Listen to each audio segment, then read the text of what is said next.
এই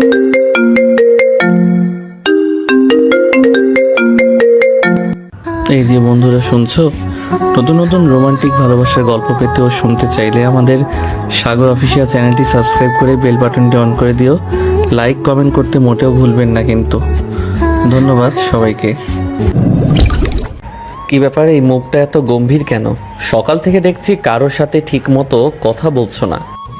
আপনার দেখার দরকার নেই আমি কেমন আছি সেটা নিয়ে চিন্তা করার ভান না করাই ভালো। ও তাই নাকি? আমি ভান করি নাকি সত্যি চিন্তা করি সেটা তো একমাত্র আমিই জানি, তুমি না জানলেও চলে। শুনুন, আমাকে বিরক্ত করা আপনার অভ্যাস হয়ে গেছে বুঝি। আমি আপনার ভাবির ছোট বোন বলে যে সব সময় আমার পেছনে লাগবেন সে আশা বাদ দিন। আরে বাহ, রাগ করলে তোমাকে আরও সুন্দর লাগে, তাই তো বারবার রাগানোর ইচ্ছে হয়। দয়া করে আপনার বাজে কথা বন্ধ করুন। আমি কারোর কথায় গলে যাই না। আর মনে রাখবেন আমি আপনার সিনিয়র। সিনিয়র তো বটেই, কিন্তু আমার হবু বউ বলতেও সমস্যা নেই। কি আজে বাজে কথা বলছেন? আমাকে কি বাচ্চা মনে করেছেন নাকি? এইসব বাজে মজা আর করবেন না। মজা নয় তুলি ম্যাডাম, সময়ই প্রমাণ করবে আমি কি বলতে চাই। তুলি আর এক মুহূর্ত দাঁড়ালো না, বিরক্তি আর রাগে পা ঠুকতে ঠুকতে চলে গেল। আর ঈশান দাঁড়িয়ে থেকে তার চলে যাওয়া পেছন দিকে তাকিয়ে ছোট্ট একটা হাসি দিয়ে ফিস ফিস করে বলল, রাগী হবু বউ, আমি তোমার রাগকেও ভালোবাসতে শিখে ফেলেছি। তুলি সোজা হেঁটে চলে এলো রান্নাঘরের দিকে। তার মুখে রাগের লাল, চোখে আগুনের মতো ঝিলিক। হাতের বালতি নামিয়ে তীব্র স্বরে তার বোনকে বলল, আপু, তোর দেবর ঈশানটা এত ফাজিল কেন? সব সময় আমার পেছনে লেগে থাকে, ছোট ছোট দুষ্টুমি করে রাগ বাড়িয়ে দেয়। আর তার থেকেও বড় কথা, তুই নাকি আমার বিয়ে দিচ্ছিস সেই ফাজিলের সাথে। তুলির বোন ঈশানের ভাবি একটু হেসে তুলির দিকে তাকালো। ওর মুখের বিরক্তি দেখে হাসি চেপে রাখতে পারছিল না। তুই কেন ওকে পছন্দ করিস না বলতো? ও তো খারাপ ছেলে নয়, খুবই ভালো ছেলে। ওর যত্নশীল মনটা তুই হয়তো বুঝিস না। তুলি দুহাত কোমরে রেখে যেন রাগে ফেটে পড়ল। ভালো না চাই, ওকে দেখলেই আমার গা জ্বলে যায়। সিনিয়র আমি, অথচ সে আমাকে তুমি করে কথা বলে। বেয়াদব একটা। আর তুই বলিস ও ভালো? তুলির বোন এবার হেসে ফেল। একটু কাছে এসে তার রাগী বোনের কাঁধে হাত রাখল। আরে বোকা মেয়ে, তুই যে ওর হবু বউ, তাই তো সে তুমি করে বলে। তুই তো রাগে পাগল হয়ে আছিস। তুলি মুখ ঘুরিয়ে দাঁড়িয়ে থাকলো, তার চোখে বিরক্তি আর অস্বীকার। আমি কখনোই ওকে বিয়ে করব না, বুঝলি? ওকে আমার একটুও পছন্দ না। তুই আর যাই করিস, এই ফাজিল ছেলের সাথে আমার বিয়ে দিতে পারবি না। তুলির বোন এবার একটু থেমে গিয়ে গম্ভীর স্বরে বলল, দেখ তুলি, এখন হয়তো তুই বুঝিস না, কিন্তু যেদিন বুঝবি সেদিন তুই নিজেই বলবি ঈশানের মতো কাউকে পাওয়াটা আমার ভাগ্যের সৌভাগ্য ছিল। তুলি মুখ ঘুরিয়ে জানালার বাইরে তাকালো। মনে হচ্ছিল গলাটা হঠাৎ যেন শুকিয়ে গেছে, তবুও রাগী মুখেই বলল, আমি কোনোদিনও ওকে মেনে নেব না। তার চোখের কোণে রাগের আড়ালে চাপা কেমন একটা দ্বিধা আর প্রশ্ন ঘুরছিল। আর ঈশানের ভাবি দূর থেকে তাকিয়ে মুচকি হাসলো, কারণ সে বুঝতে পারছিল যতই তুলি মুখে না বলুক, এই গল্পটা রাগের মধ্য দিয়েই ধীরে ধীরে অন্য রং নেবে। রাতে খাবারের টেবিলটা সাজানো হয়েছে জমকালোভাবে। গরম ভাত, তরকারি, মাংসের সুগন্ধে চারপাশ ভরে গেছে। সবাই টেবিলে বসে খাচ্ছে। ঈশান নিরিবিলি বসে আছে, আর তুলি বারবার অন্যমনস্ক দৃষ্টিতে তাকাচ্ছে চারদিকে। হঠাৎ ঈশানের মা কথা শুরু করলেন, বৌমা, আমি ভাবছি আর দেরি না করে ঈশান আর তুলির বিয়ে দিয়ে দেই। ছেলেমেয়েরা তো আগে থেকে একে অপরকে চেনে, বেশি টানাটানি করে লাভ কি? আমি চাই আমার ছেলের সংসারটা তাড়াতাড়ি দেখে যাই। তুলির হাতের চামচ থমকে গেল, মুখটা এক মুহূর্ত গম্ভীর হয়ে উঠল। সে ঈশানের মায়ের দিকে তাকালো, তারপর নিজের বোনের দিকে। বোনটা মাথা নিচু করে একটু হেসে উত্তর দিল, ঠিক বলেছেন মা, আমি বাবা মায়ের সাথে কথা বলবো। ওনারা যেহেতু রাজি আছেন তাহলে আর দেরি করার মানে দেখি না। আপনার কথাটাই ঠিক। এই কথা শুনে তুলির বুকটা ধক করে উঠল, তার মুখের রং বদলে গেল। সে আর চুপ থাকতে পারল না, ফিসফিস করে তার বোনের কানে বলল, আপু তুই আবার কি বলছিস এসব? আমি কিন্তু একদমই রাজি নই। আমি তোকে আগেও বলেছি আমি ওকে চাই না। কিন্তু তুলি শেষ করতে না করতে তার বোন তীব্র দৃষ্টিতে তাকিয়ে ফিসফিস স্বরে ঝাঁঝিয়ে উঠল। চুপ কর, এখন এসব নিয়ে কথা তুলিস না। সবার সামনে মুখ খুলে কোনো রকম বেয়াদবি করিস না, পরে তোর সাথে আলাদা করে কথা বলবো। তুলি দাঁত চেপে কিছুক্ষণ তাকিয়ে রইল তার বোনের দিকে। ভেতর ভেতরে যেন আগুন জ্বলছিল। মনের মধ্যে কেবল একটাই কথা বারবার প্রতিধ্বনিত হচ্ছিল। তুলি ভাবে, সবাই কেন জোর করে আমাকে ওর সাথে বিয়ে দিতে চাইছে? আমি তো তাকে একদমই পছন্দ করি না। সিনিয়র হয়েও সে আমাকে অসম্মান করে, ফাজিলের মতো হাসে, আর সবাই ভাবে ও ভালো ছেলে। না, আমি কখনোই তাকে চাই না। কিন্তু সেই রাগ সেই অভিমান সব কিছু মুখের ভেতরে গিলে নিল তুলি। কেবল ভেতর ভেতরে ফুঁসতে লাগলো। আর ঈশান চুপচাপ সবার কথা শুনে হালকা হাসি দিয়ে প্লেটের ভাত নাড়াচাড়া করতে লাগলো। তার চোখে ছিল এক অদ্ভুত আত্মবিশ্বাস, যেন সে নিশ্চিত রাগিয়ে মেয়েটা একদিন তাকে ছাড়তে পারবে না। রাত গভীর, সারা বাড়ি নিস্তব্ধ, শুধু ঘড়ির টিকটিক আর আঙ্গিনার ঝিঝি পোকার ডাক শোনা যাচ্ছে। খাওয়া দাওয়া সেরে সবাই যার যার ঘরে চলে গেছে। তুলি কিছুক্ষণ এপাশ ওপাশ করলো নিজের রুমে, তারপর হঠাৎ করেই দাঁড়িয়ে গেল। তার বুকের ভেতর কেমন একটা ঝড় বইছে, চোখে ঝিলিক, মুখে দৃঢ়তা। ধীরে ধীরে সে ঈশানের রুমের দিকে এগোলো। দরজাটা আধা খোলা ছিল। নক করে ঢুকে পড়ল তুলি। আপনার সাথে আমার কিছু কথা আছে। ঈশান মাথা তুলে তাকালো, টেবিলে বসে কিছু লিখলো। ঠোঁটে ছোট্ট হাসি টেনে বলল, আমি তো তোমার থেকে জুনিয়র, তুমি আমাকে তুমি করেই বলতে পারো তুলি। তার প্রয়োজন মনে করছি না আমি। ঠিক আছে বলো, কি বলবে? আমি আপনাকে কিছুতেই বিয়ে করতে পারবো না। ঈশান হেসে ফেল, কিন্তু চোখের গভীরে এক রহস্যময় শান্তি। কেন? আছে, অবশ্যই আছে, কিন্তু আমি সেটা আপনাকে বলতে পারবো না। ঈশান চেয়ারে হেলান দিয়ে সামনে ঝুঁকলো। কারণ না বললে তুমি কিছুতেই বিয়ে ভাঙতে পারবে না। মানে? কারণটা মুখে বলতে পারবে না তুমি, আর আমি কারণ না শুনে এই সম্পর্ক ভাঙবো না। আপনি কেন বলছেন এসব? আমি আপনাকে পছন্দ করি না। পছন্দ করো না তো কি হয়েছে? আজকে পছন্দ না করলেও হয়তো একদিন করবে। আপনি বুঝতে পারছেন না আমি আপনাকে বিয়ে করতে পারবো না? ঈশান উঠে দাঁড়িয়ে দরজার পাশে গিয়ে বসলো। এসব চিন্তা বাদ দিয়ে ঘুমাতে যাও তুলি, বিয়েটা আমাকেই করতে হবে। তুলির মুখ লাল হয়ে উঠল, রাগে ঠোঁট কাঁপছে। এক মুহূর্তে দাঁড়িয়ে থেকে দরজা খুলে বেরিয়ে গেল সে। ঘর থেকে বেরিয়ে যাওয়ার সময় মনে মনে ফিসফিস করে বলল, এখন আমার কথা শুনছেন না, পরে এর ফল নিজেই ভোগ করবেন। তার চোখে সেই মুহূর্তে অদ্ভুত একটা ঝিলিক, যেন ভিতরে কোনো লুকানো রহস্য আছে যা সে কাউকে বলছে না। ঈশান দরজায় দাঁড়িয়ে সে চলে যাওয়া দেখল, ঠোঁটে রহস্যময় হাসি আর চোখে এমন এক আত্মবিশ্বাস, যেন সে আগেই জানে এই রাগ আর অপছন্দ একদিন অন্য কিছু হয়ে যাবে। রাগে ফুঁসতে ফুঁসতে তুলি নিজের রুমে ঢুকে দরজা বন্ধ করে দিল। বুকটা হাহাকার করছে, যেন কারোর সাথে মনের সব কথাগুলো উগরে দিতে চাই, অথচ কাউকে বলা যাচ্ছে না। বিছানায় বসে মুখ ঢেকে ফেলল সে। চারিদিক নিস্তব্ধ, কেবল বাতাসের পর্দা হালকা দোল। সেই নীরবতায় মধ্যে তুলির মনটা যেন চিৎকার করে উঠল। আমি কিছুতেই একজনের জীবন নষ্ট করতে পারি না। জেনে শুনে কি করে ঈশানের এত বড় ক্ষতি করব আমি? না না, এটা আমি হতে দেব না। আমাকে এই বিয়েটা আটকাতেই হবে। তুলির বুকের ভিতর ভয় আর যন্ত্রণা একসাথে জমে উঠল।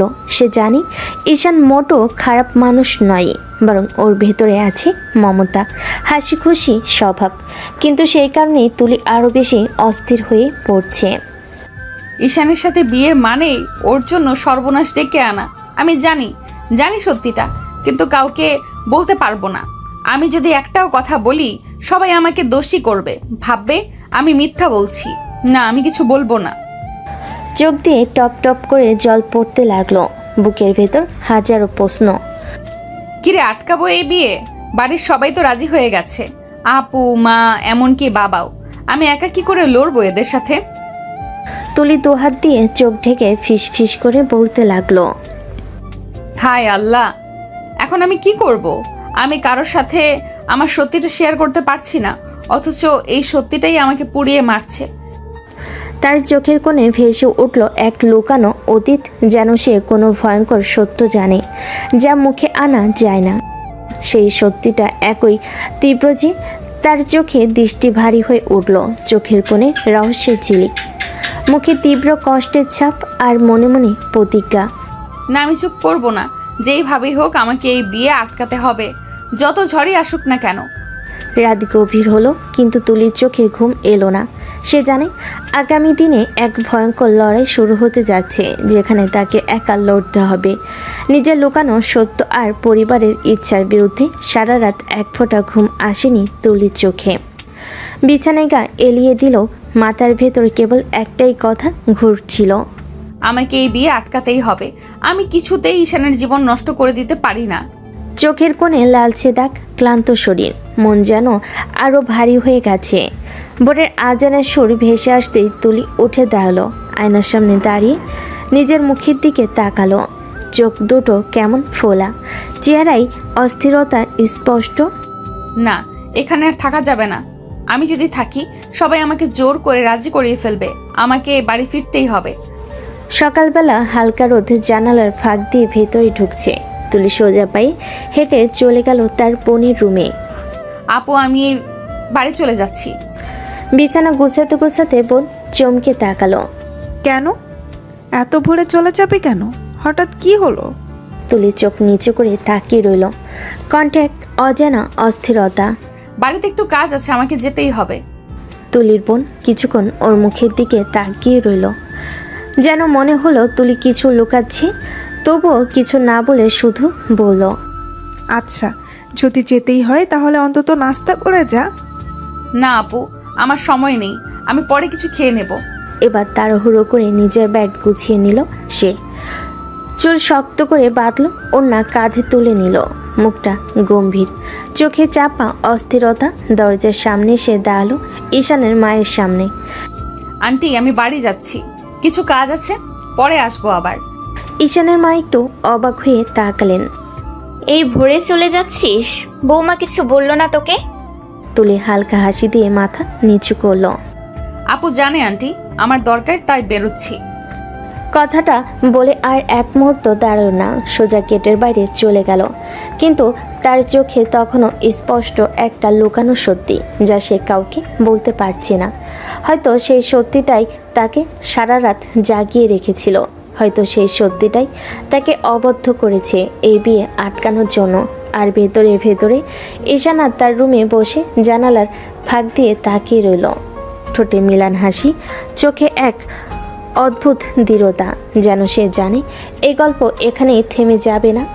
ভোরবেলা হুড়মুড় করে ঘরে ঢুকলো তুলি, সারা রাত জেগে থাকায় ক্লান্তি মুখে স্পষ্ট, চোখে লালাভা, কণ্ঠে তীব্র অস্থিরতা। মা বসেছিলেন ড্রয়িং রুমে, সকালের চায়ের কাপ হাতে। হঠাৎ মেয়েকে দেখে অবাক হয়ে তাকালেন। এই ভোরে চলে এলি কেন মা? কিছু বলবি না কাউকে?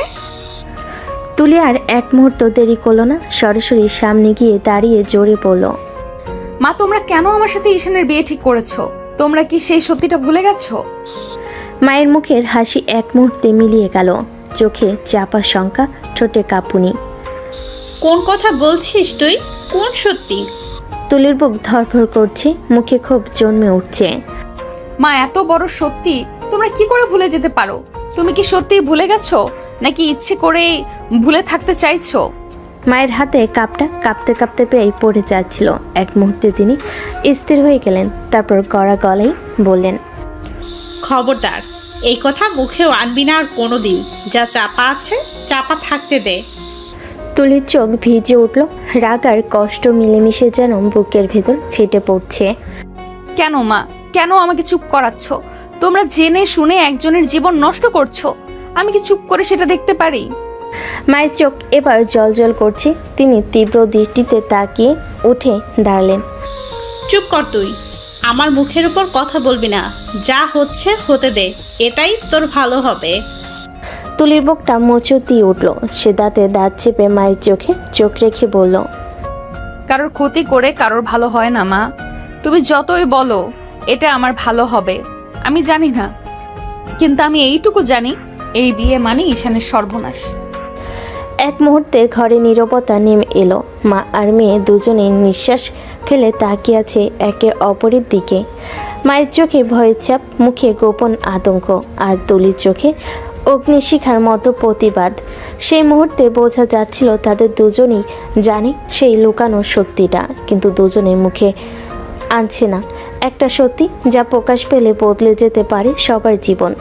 সকালবেলা নরম রোদ উঠেছে আকাশের বুকে, পাখিরা কিচিমিচি করছে, কিন্তু ঈশানের মনটা আজ অকারণে ভারী হয়ে আছে।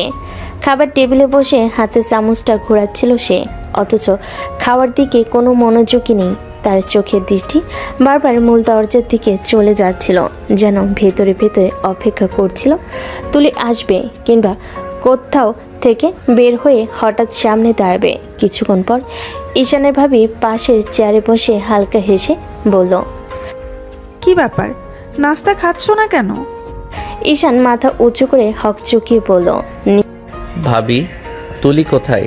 ওর তো আজ সকালে আমাদের সাথে একসাথে নাস্তা করার কথা। ভাবি নিঃশ্বাস ফেলে কফির কাপ নামিয়ে রাখলো। ও তো চলে গেছে সকালে, খুব ভোরেই রেডি হয়ে বলল বাড়িতে নাকি গুরুত্বপূর্ণ কাজ আছে, তাই চলে যাচ্ছে। কথাটা শুনি ঈশান যেন চমকে উঠল, থমকে গেল কয়েক মুহূর্ত।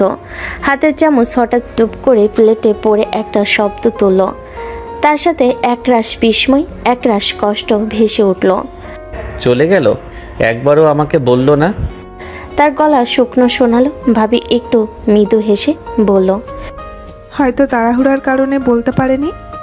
কিন্তু ঈশানের বুকের ভেতরটা কেমন জানি হাহাকার করে উঠল। সে মনে মনে ফিসফিস করে বলতে লাগলো, আমি কি এতটাই অচেনা তোমার কাছে তুলি? একবার চোখে চোখ রেখে বলতেও পারলে না তুমি যাচ্ছ? আমি তোমার কাছে এতটাই অপ্রয়োজনীয়? তার চোখের ভেতরে একটা অদ্ভুত শূন্যতা ভর করলো। চামচটা সরিয়ে রেখে ধীরে ধীরে মাথা নিচু করলো সে। হঠাৎ মনে হলো যেন চারপাশের সব শব্দ থেমে গেছে, কেবল ভেতরের কষ্টটুকুই বাজছে তার কানে। খাবার টেবিলে সবার উপস্থিতি থাকলো, ঈশানের মনটা পড়ে রইল অন্য কোথাও। তুলির চলে যাওয়া যেন তার বুকের ভেতর অদেখা এক শূন্যতা ফেলে দিয়ে গেছে। সে বুঝতে পারছিল না ওর চলে যাওয়ার কারণটা কি সত্যি কোনো কাজ, নাকি ওর মনে আছে কোনো লুকানো সত্য যা আজও তার কাছে রহস্য হয়ে আছে। ঈশান মনে মনে প্রতিজ্ঞা করলো, তুমি যতই আমাকে এড়িয়ে যাও তুলি, আমি তোমার মনের লুকানো রহস্যটা একদিন বুঝবই। তুমি হয়তো বলতে চাইছো না, কিন্তু আমি সেই কারণটা খুঁজে বের করব। কারণ তোমাকে ছাড়া আমি নিজেকে কোনোভাবেই অসম্পূর্ণ মনে করি। দুপুরবেলায় বাড়ির ফোনটি বেজে উঠল।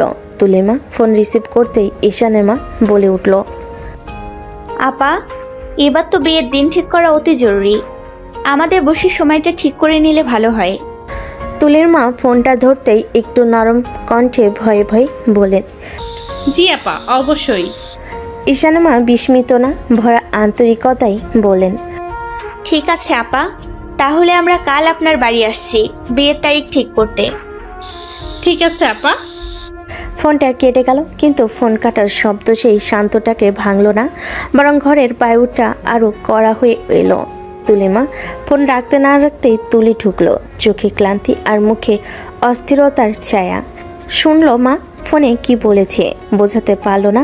হঠাৎ করে সে চিৎকার করে উঠল, মা, তোমাদের কি হৃদয়ে একবারও আমার কথা আসে না? আমি তো তোমাকে কতবার বলেছি আমি এই বিয়েটা চাই না। তুমি কেন এত বদলাতেই একটা মানুষের জীবনকে ঝুঁকিতে ফেলতে চাও? তুলির মায়ের চেহারা সংকুচিত হয়ে গেল। তিনি নরম গলায় বলেন, তুলি, তোমাকে এসব নিয়ে চিন্তা করতে হবে না, সংসার গড়তে হবে। তুমি বিয়ের জন্য প্রস্তুত হও। এ কথাই তুলির রক্তকে জ্বালিয়ে দিল। তার গলায় আগুন ধরে উঠল।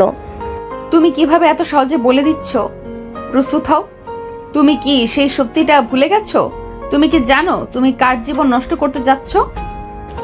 মায়ের চোখে অস্বস্তির ছাপ, তিনি চুপ করে গেলেন। কিন্তু তুলি ভেতরে ভেতরে জ্বলে ওঠে রাগ, হতাশা আর এক অনিবার্য দগদগানি, সব একসাথে। সে ঘরে ঢুকে মেঝেতে রাখা কিছু জিনিস তুলে ধরে ছুঁড়ে মারতে লাগলো। কাপ, প্লেট, পুরনো একদম টেবিলের জিনিস সবই ঝাঁজ করে ছুড়ল। কাচের টুকরো খানিকটা ভেঙে গেল। শব্দটা ঘরের কোণ থেকে কেমন শোনা গেল। ঘরের মধ্যে ভাঙচুরের আওয়াজে মা কাঁপছিলেন। তুলি থামল না, তার হাত কাঁপছিল, মুখ লাল, চোখে অশ্রু আর মাথার ভেতর অচেনা কোলাহল। এক মুহূর্তের জন্য বাইরে থেকে সূর্যের আলো কেবল নিজেই শান্তভাবে পড়ছিল, আর ভিতরে তুলি তার সব কষ্ট বের করে দেয়। কেউ না বুঝে তার রাগ, কেউ না জেনে তার নীরব ভয়ে। শেষে থামার পর তুলি স্রোত নির্বাক হয়ে দাঁড়িয়ে রইল, নিচু কণ্ঠে বলল, আমি এটা হতে দেব না, যেভাবেই হোক এই বিয়ে যেন না হয়। তার কথার মধ্যে একটা অদ্ভুত স্থিরতা ছিল। রাগের আড়ালে যে লুকানো সত্য, সেটাকে তিনি যতই গোপন রাখেন না কেন, এখন আর চাপ থাকবে না বলেই মনে হচ্ছিল। মায়ের চোখে ভারী চিন্তার ছায়া, আর তুলির গলার তলদেশে এক অদ্ভুত প্রতিজ্ঞা। এবার সে একা লড়াই করবে, যা ভাঙবে। ঘরটা থেমে গেল, ভাঙচুরের ধুলো জমে রইল, আর তুলি বুকে জড়ানো অগোচরের সত্য নিয়ে কফিনে নীরবতায় নিজেকে বুঝল। কিভাবে সামনে থেকে এই বিয়েকে ঠেকিয়ে দেবে সে নিজের কিছুই জানে না, কিন্তু এটুকু নিশ্চিত ছিল, পালাবার কোনো পথ নেই। সকালের বাতাসে আজ অদ্ভুত গাম্ভীর্য ছড়িয়ে পড়েছে। তুলিদের বাড়ির উঠানে যেন উৎসবের ছোঁয়া। ঘরে বাইরে লোকজনের আনাগোনা, রান্নাঘর থেকে ভেসে আসা গরম ভাত আর মিষ্টির গন্ধ, আর বাসার ভেতরে সুন্দর গালিচা বিছানো। সব বিছিয়ে মনে হচ্ছিল আজ বিশেষ কোনো আয়োজন, কারণ আজ ঈশানদের বাড়ির সবাই আসছে তুলিদের বাড়ি। মূল আলোচনা হলো বিয়ের তারিখ ঠিক করা। দুপুরের পর ঈশানের গাড়ি এসে দাঁড়ালো তুলিদের বাড়ির সামনে। গাড়ির দরজা খুলতে নেমে এলো ঈশানের মা, ঈশানের ভাবি আর পরিবারের অন্যান্য সদস্যরা। সবার মুখে আনন্দের ছাপ।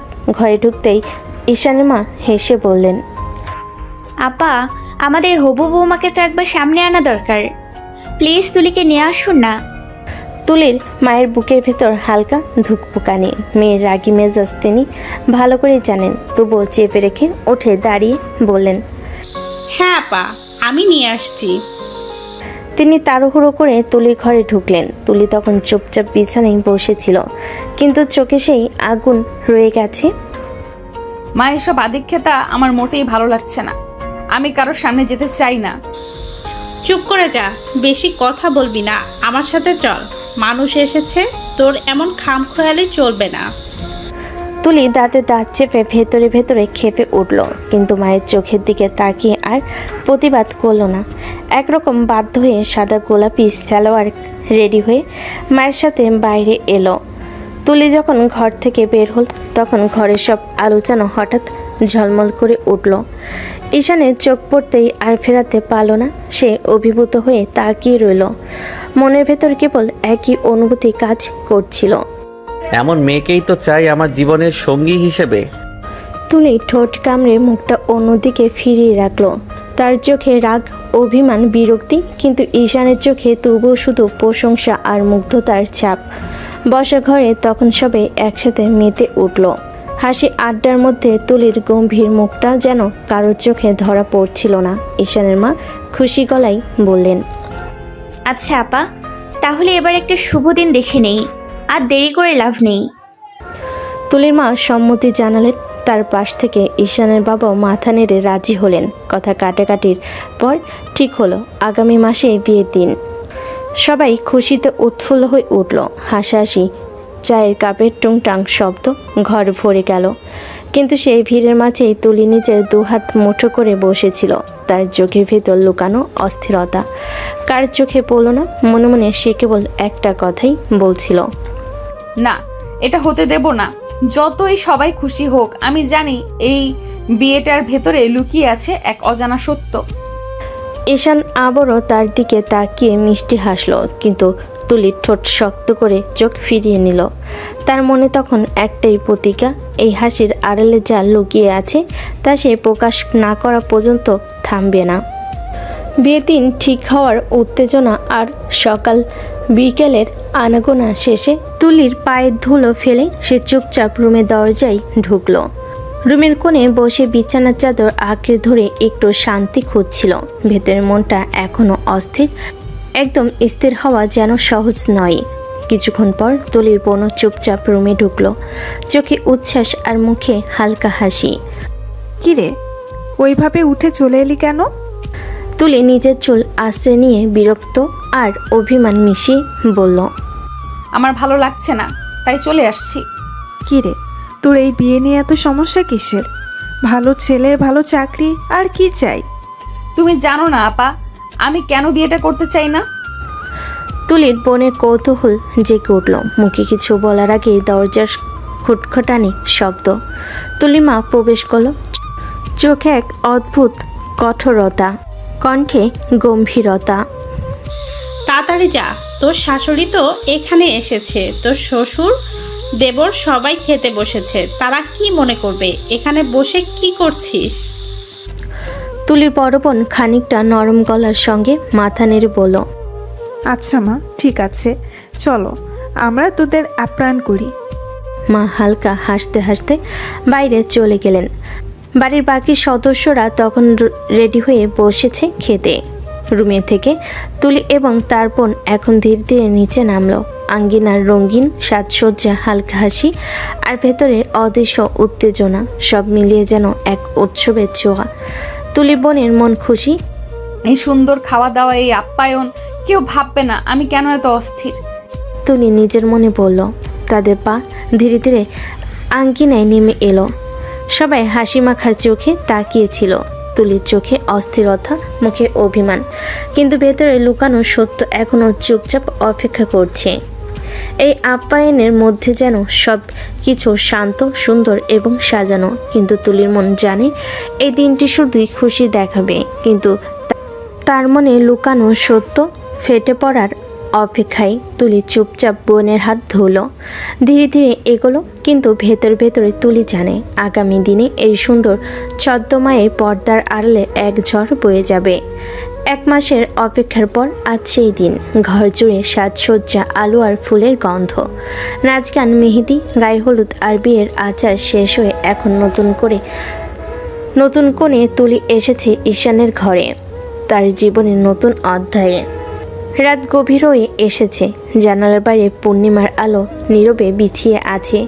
ঘরের ভেতরে লাল সোনালির সাজে রাঙ্গানো খাট আর মোমবাতির আলোতে তুলি যেন অন্যরকম হয়ে উঠেছে। তার মুখে মেহেদির গন্ধ, চোখে ভারী কাজল আর ঠোঁটে অদৃশ্য হাসি বিদ্যমান।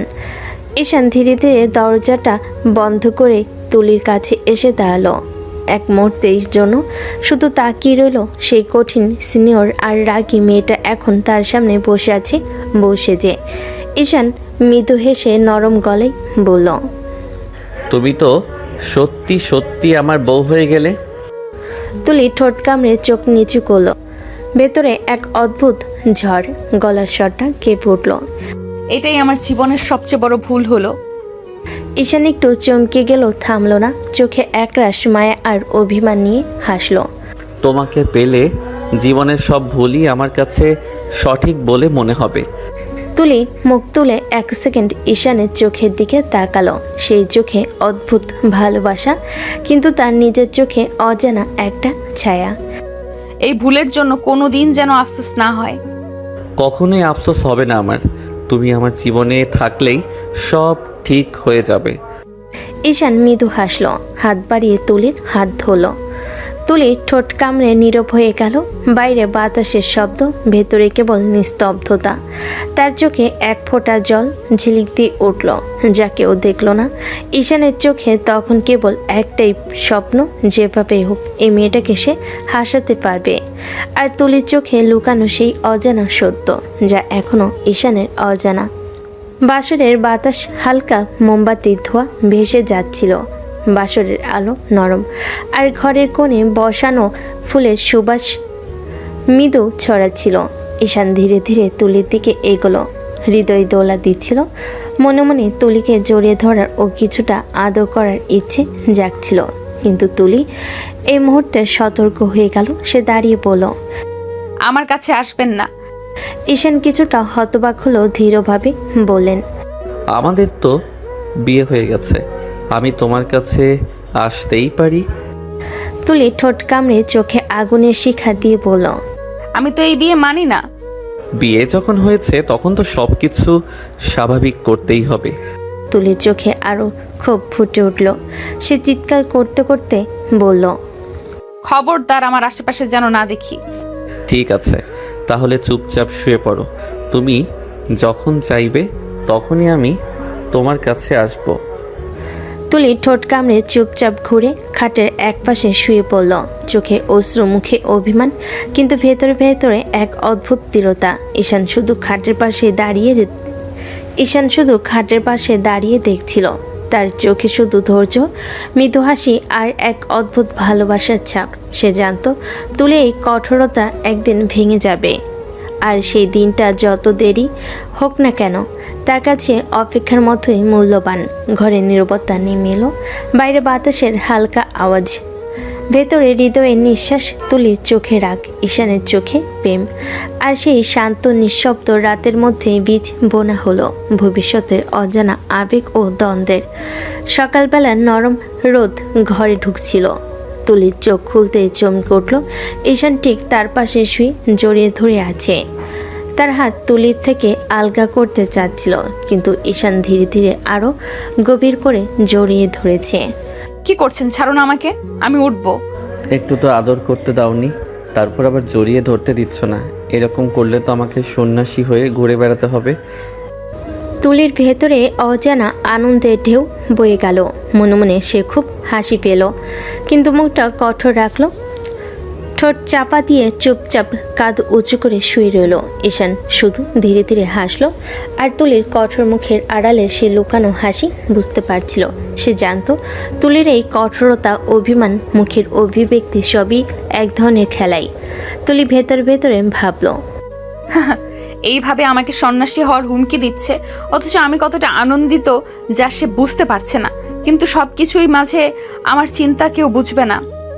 সকালবেলা নরম আলো, ঈশানের কোমল হাত এবং তুলির গোপন হাসি, সব মিলিয়ে যেন ঘরে একটা নিস্তব্ধ রোমাঞ্চের অনুভূতি ছড়িয়ে দিল।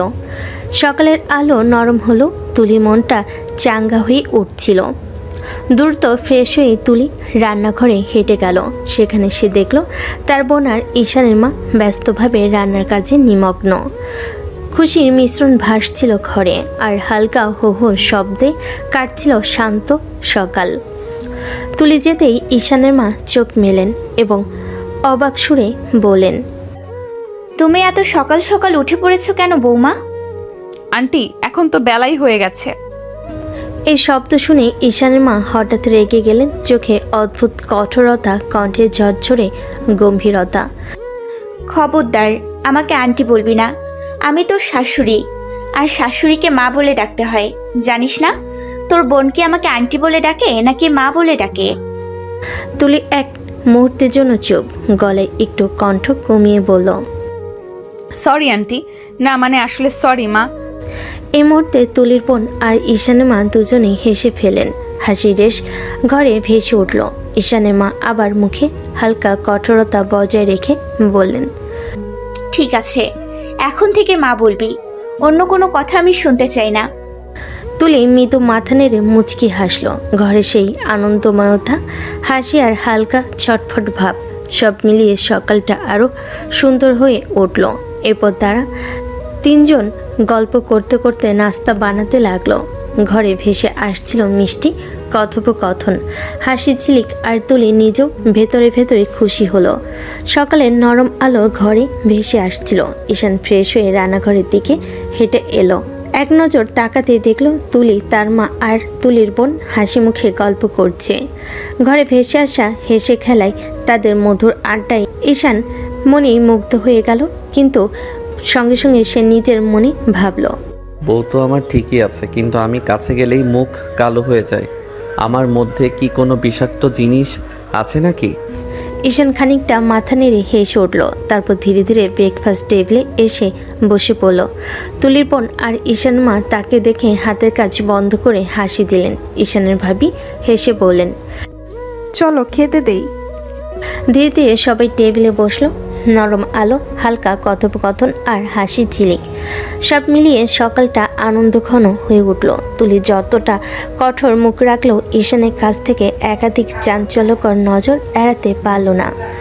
টুকটাক গল্প, হালকা ঠাট্টা আর আড্ডার মধ্যে সবাই খাওয়া দাওয়া শেষ করলো।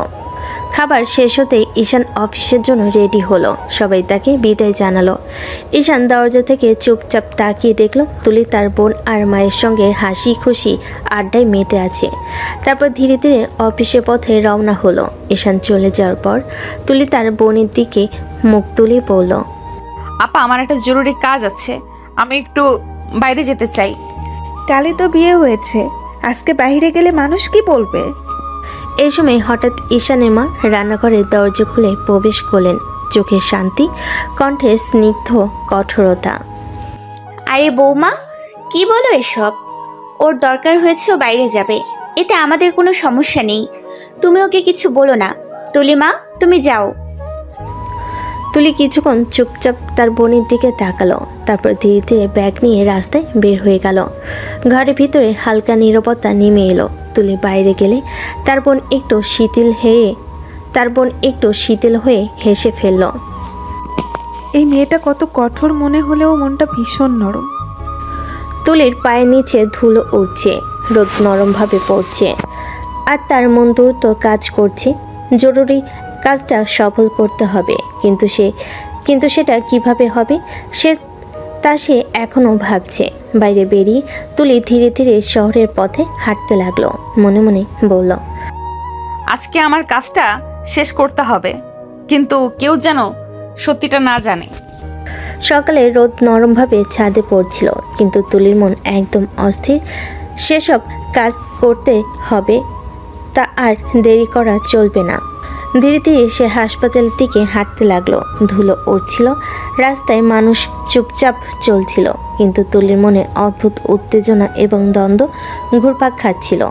হাসপাতালের প্রধান কক্ষে দরজা খুলে তুলি ঢুকতেই চোখে পড়ল ডক্টর রোমানের পরিচিত মুখ। ডক্টর রোমানা চমকে উঠে বলেন, কি ব্যাপার তুলি, তুমি হঠাৎ এই সময় এখানে? তুলি কিছুক্ষণ চুপ, তারপর গভীর শ্বাস নিয়ে বলল, ম্যাডাম, আমি অনেক বড় বিপদে পড়েছি। ডাক্তার রোমানার চোখ বড় হয়ে গেল। তিনি একটু এগিয়ে এসে জিজ্ঞেস করলেন, কি বিপদ বলো তো, তুমি কি এমন কি করেছো? ম্যাডাম, আমার বিয়ে হয়ে গেছে। ডাক্তার রোমানা এক মুহূর্ত চমকে রইলেন, চোখে বিস্ময় আর কণ্ঠে চাপা উদ্বেগ। তুমি কেন বিয়ে করেছো তুলি? তুমি কি জানো না তোমার সমস্যার কথা? তুমি কি জানো না এর জন্য কতটা বিপদে পড়তে পারো? আমার কিছু করার ছিল না ম্যাডাম, আমার মা আমাকে বাধ্য করেছে বিয়ে করতে। বিয়ের জন্য তো তোমার এবং তোমার হাজবেন্ডের দুজনেরই সমস্যা হবে, সে কি পারবে সত্যটা মেনে নিতে? আমি জানি মা, ম্যাডাম, আমি কি করব? আমি খুব চিন্তায় আছি। ডাক্তার রোমানা ধীরে ধীরে বসলেন। তুলি পাশে বসলো, চোখে হালকা দয়া, কণ্ঠে শান্ত স্বর। এখন আর চিন্তা করে কি হবে? যা হওয়ার তো তা হয়েই গেছে। তুমি তো চাইলেও তোমার হাজবেন্ডের থেকে দূরে থাকতে পারবে না। তুলি মাথা নিচু করে বসে রইল। ভেতরে দ্বন্দ্ব, ভয় আর এক অদ্ভুত গোপন সত্য, সব মিলে তার চোখে অশ্রু ঝলমল করছিল। ডাক্তার রোমানা হালকা কণ্ঠে সাবধান করে বলেন, তুমি এখন একটু সাবধানে থেকো, শান্ত থাকো তুলি। যা কিছু হবে তার জন্য তুমি নিজেকে প্রস্তুত রেখো। তুলির মনে এক অদ্ভুত চাপ অনুভূত হলো। ভীতির সঙ্গে একটি লুকানো রহস্য তার হৃদয়ে চেপে আছে, কিন্তু এখনও সে সত্য কাউকে বলা সম্ভব নয়।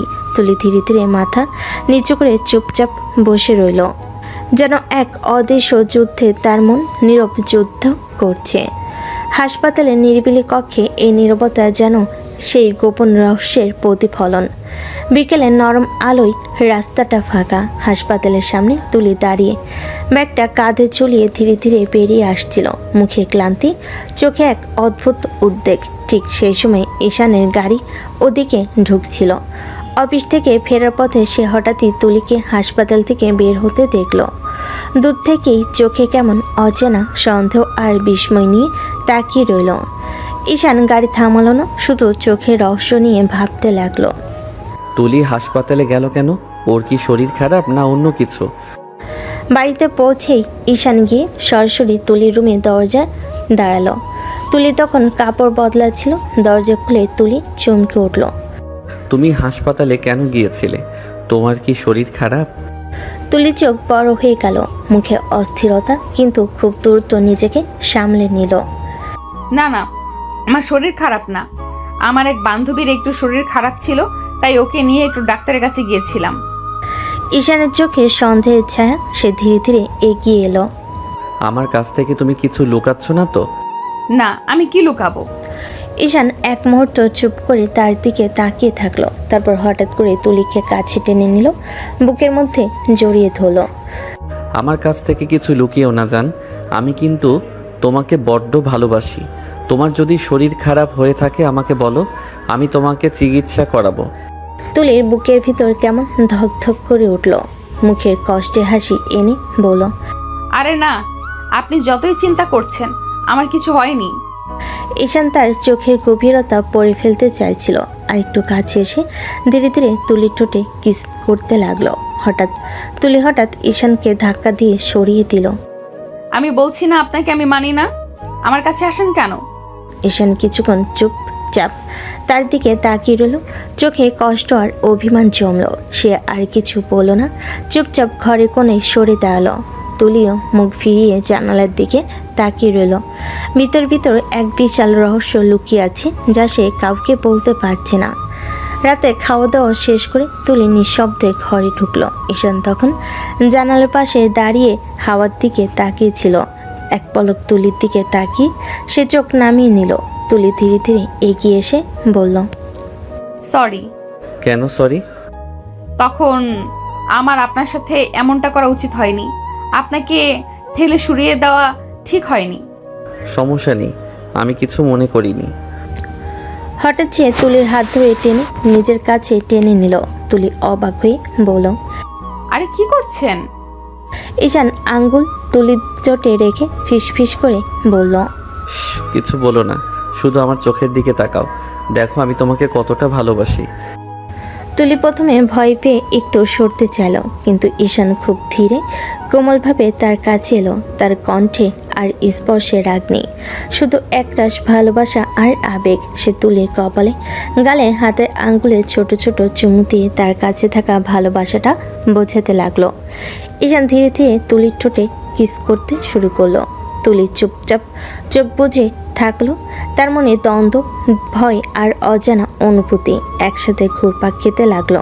তুলি মনে মনে ভাবলো, চেয়েও আমি শেষ রক্ষা করতে পারলাম না। আল্লাহ, এরপর কি লেখা আছে কপালে? ঈশান সারা রাত জেগে তুলিকে বুকের কাছে আগলে রাখলো। তার চুলে হাত বুলিয়ে আদর করলো। মাঝে মাঝে গালে চুমু দিয়ে ফিস করে বলল, আমি তোমাকে খুব ভালোবাসি, কখনো একা হতে দিব না। এই রাতটা হয়ে উঠল আবেগ, ভালোবাসা আর অনিশ্চয়তায় মরানো এক রাত, যেখানে দুজনেই অনুভব করলো তাদের সম্পর্কটা এখন নতুন এক মোড়ে দাঁড়িয়ে আছে। সকালবেলা হালকা রোদ জানালার ফাঁক দিয়ে ঘরে এসে ঢুকছে। ঈশান চোখ মেলে তুলির দিকে তাকিয়ে আছে। তাকিয়ে মুচকি হাসি এসে ঠোঁটে আস্তে করে চুমু দিল। ঈশান নরম গলায় বলল, কি ব্যাপার জান, উঠবে না আজকে?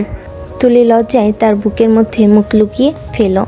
ঈশান হেসে বলল, এখন এত লজ্জা পাচ্ছ, কাল তোমার সব লজ্জা ভেঙে দিলাম। তুলি হালকা রাগের ভান করে ঈশানের বুকে মৃদু চাপড় মারল। আপনি আসলে খুব ফাজিল। আরে জান, কি করছো? ব্যথা পেয়ে গেলাম যে। তুলি আরও লজ্জা পেয়ে কুটিসুটি মেরে থাকলো। ঈশান হেসে তার চুলে হাত বুলিয়ে ধীরে ধীরে জড়িয়ে ধরল।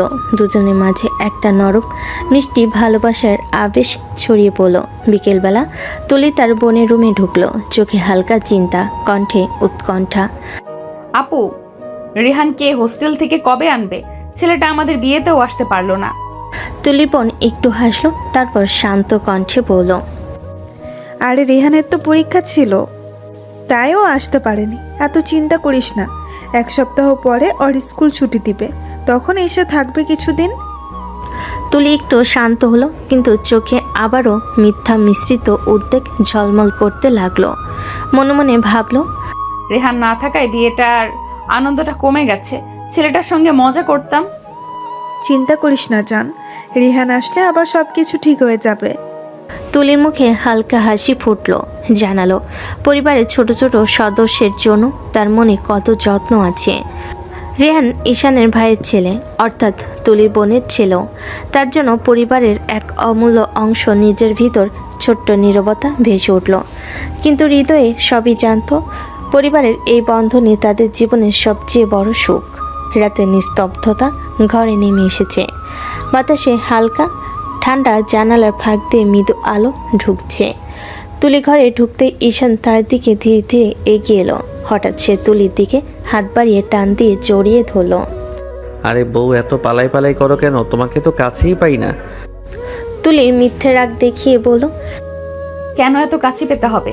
কেন ছ্যাঁচড়ামের জায়গা পান না? বউয়ের কাছে ছ্যাঁচড়া না হলে কার কাছে হব? পৃথিবীর সব পুরুষই তার বউয়ের কাছে বেহায়া। তুমি যতই বলো, কাজ হবে না। ঈশানের কথায় তুলি চোখ বন্ধ করে এক মুহূর্ত থেমে রইল। সে ধীরে ধীরে ঈশানকে জড়িয়ে ধরল। ঈশানের হাত তুলির চুলে বুলিয়ে দিচ্ছিল। কোমল স্পর্শে রাতের শান্তি আরও মধুর হয়ে উঠল। ঈশান ধীরে ধীরে তুলির ঠোঁট কামড়ে কিস করলো। তুলি চোখ বন্ধ করে মনের ভেতরে অদ্ভুত উত্তেজনা আর শান্তি মিশ্রণ। রাতটা কেটে গেল তাদের মধ্যে মধুর ভালোবাসার মুহূর্তে, যেখানে চুপচাপ হৃদয় স্পর্শ করেছে হৃদয়কে। নিঃশব্দ ঘরে শুধু প্রেম আর আবেগের ছন্দ বাজছিল। পরের দিন বিকেল, সূর্য আস্তে আস্তে ঢলে যাচ্ছিল আর হালকা বাতাসে শহরের রাস্তায় নরম আলো ছড়াচ্ছিল। ঈশান তুলির দিকে তাকিয়ে হাসলো। চলো যান, তোমাকে একটু ঘুরিয়ে আনি। থাক, দরকার নেই। আরও থাকবে কেন? চলো, রেডি হয়ে নাও। তুলি কিছুক্ষণ চুপচাপ, তারপর রিল্যাক্সেন্টলি মাথা নেড়ে রেডি হলো। কিছুক্ষণ পরে দুজনেই বের হলো। শহরের বিভিন্ন সুন্দর জায়গায় ঘুরতে ঘুরতে হাত ধরে হাত মিলিয়ে তারা চলে। ঈশান মাঝে মাঝে তুলির দিকে তাকিয়ে মুচকি হাসলো। আর তুলি মনে মনে ভাবছিল, জানি না তোমার এই হাসি কতদিন থাকবে মুখে। আমি চাই তোমার সারা জীবন মুখে এই হাসি থাকুক, কিন্তু আল্লাহ হয়তো অন্য কিছু লিখে রেখেছেন। শহরের রঙিন রাস্তায় তারা ঘুরলো, ফুচকে খেলো, হেসে খেলে। কখনো ঈশান তুলি কপালে চুমু দিল, কখনো মিষ্টি খুনসুটি করলো। তারা নানান গল্প করলো, ছোট ছোট স্মৃতি ভাগাভাগি, হেসে কাদা কথোপকথন একে অপরের ভেতরে ভাবনা শোনালো। রাত না হওয়া পর্যন্ত তারা শহরের রঙিন আলো আর মানুষের ভিড়ে নিজেদের মধুর সময় কাটালো। তুলি মনে মনে ভাবলো, এই মুহূর্তটা যেন শেষ না হয়। দুজনের মধ্যে সেই ঘুমন্ত আনন্দ, মিষ্টি খুনসুটি আর ভেতরের ভাবনা একাকার হয়ে গিয়েছিল। এক সপ্তাহ পরে রোহান হোস্টেল থেকে ফিরে বাড়িতে পৌঁছালো। ছোট্ট ছেলেটার আগমনে বাড়ি যেন আনন্দে ভরে উঠল। রান্নাঘর থেকে ভেতরে ঘর পর্যন্ত ঘ্রাণ ছড়িয়ে গেছে। সবাই রেহানের জন্য ভালো মন্দ রান্না করছে। তুলি আজ মুখে আনন্দের হাসি নিয়ে ঘুরছে। ছোটবেলার মতোই রেহানের সঙ্গে খুনসুটি করছে, তাকে ঘিরে খেলা করছে। রেহান, তুমি ফিরে এসেছো। আজকে পুরো দিনটা শুধু তোমার জন্য। রেহানও খুশি, তার চোখে আনন্দর ঝিলিক। সে মায়ের কাছে দৌড়ে গেল, খালামণির কোলে গিয়ে বসলো আর তুলির হাত ধরে হাসলো। রেহান শুধু আমারই নয়, এই বাড়ির চোখের মণি। বাড়ির সবাই মিলে আনন্দে হেসে খেলল। ছোট্ট খুনসুটি, মিষ্টি গল্প, হাতের খেলা, সব মিশিয়ে এই দিনটা পরিবারের জন্য এক আনন্দের উৎসব হয়ে গেল। রাতের নিস্তব্ধতা ঘরে নেমে এসেছে। ঈশান তুলিকে বলল, রেহানের মতো আমাদের যদি কোনো বাবু আসে কেমন হবে বলো তো? তুলি চমকে উঠল, গলা শুকিয়ে গেল, বুকের ধাক্কা দ্রুত বেড়ে গেল, চোখে অস্থিরতায় ছায়া। তখনই মনে পড়ল ডক্টর রোমানার কথা, সাবধানে থেকো। মনে মনে তুলি ভয় পেল। ভয় আর উত্তেজনার মধ্যে দ্বন্দ্ব শুরু হলো।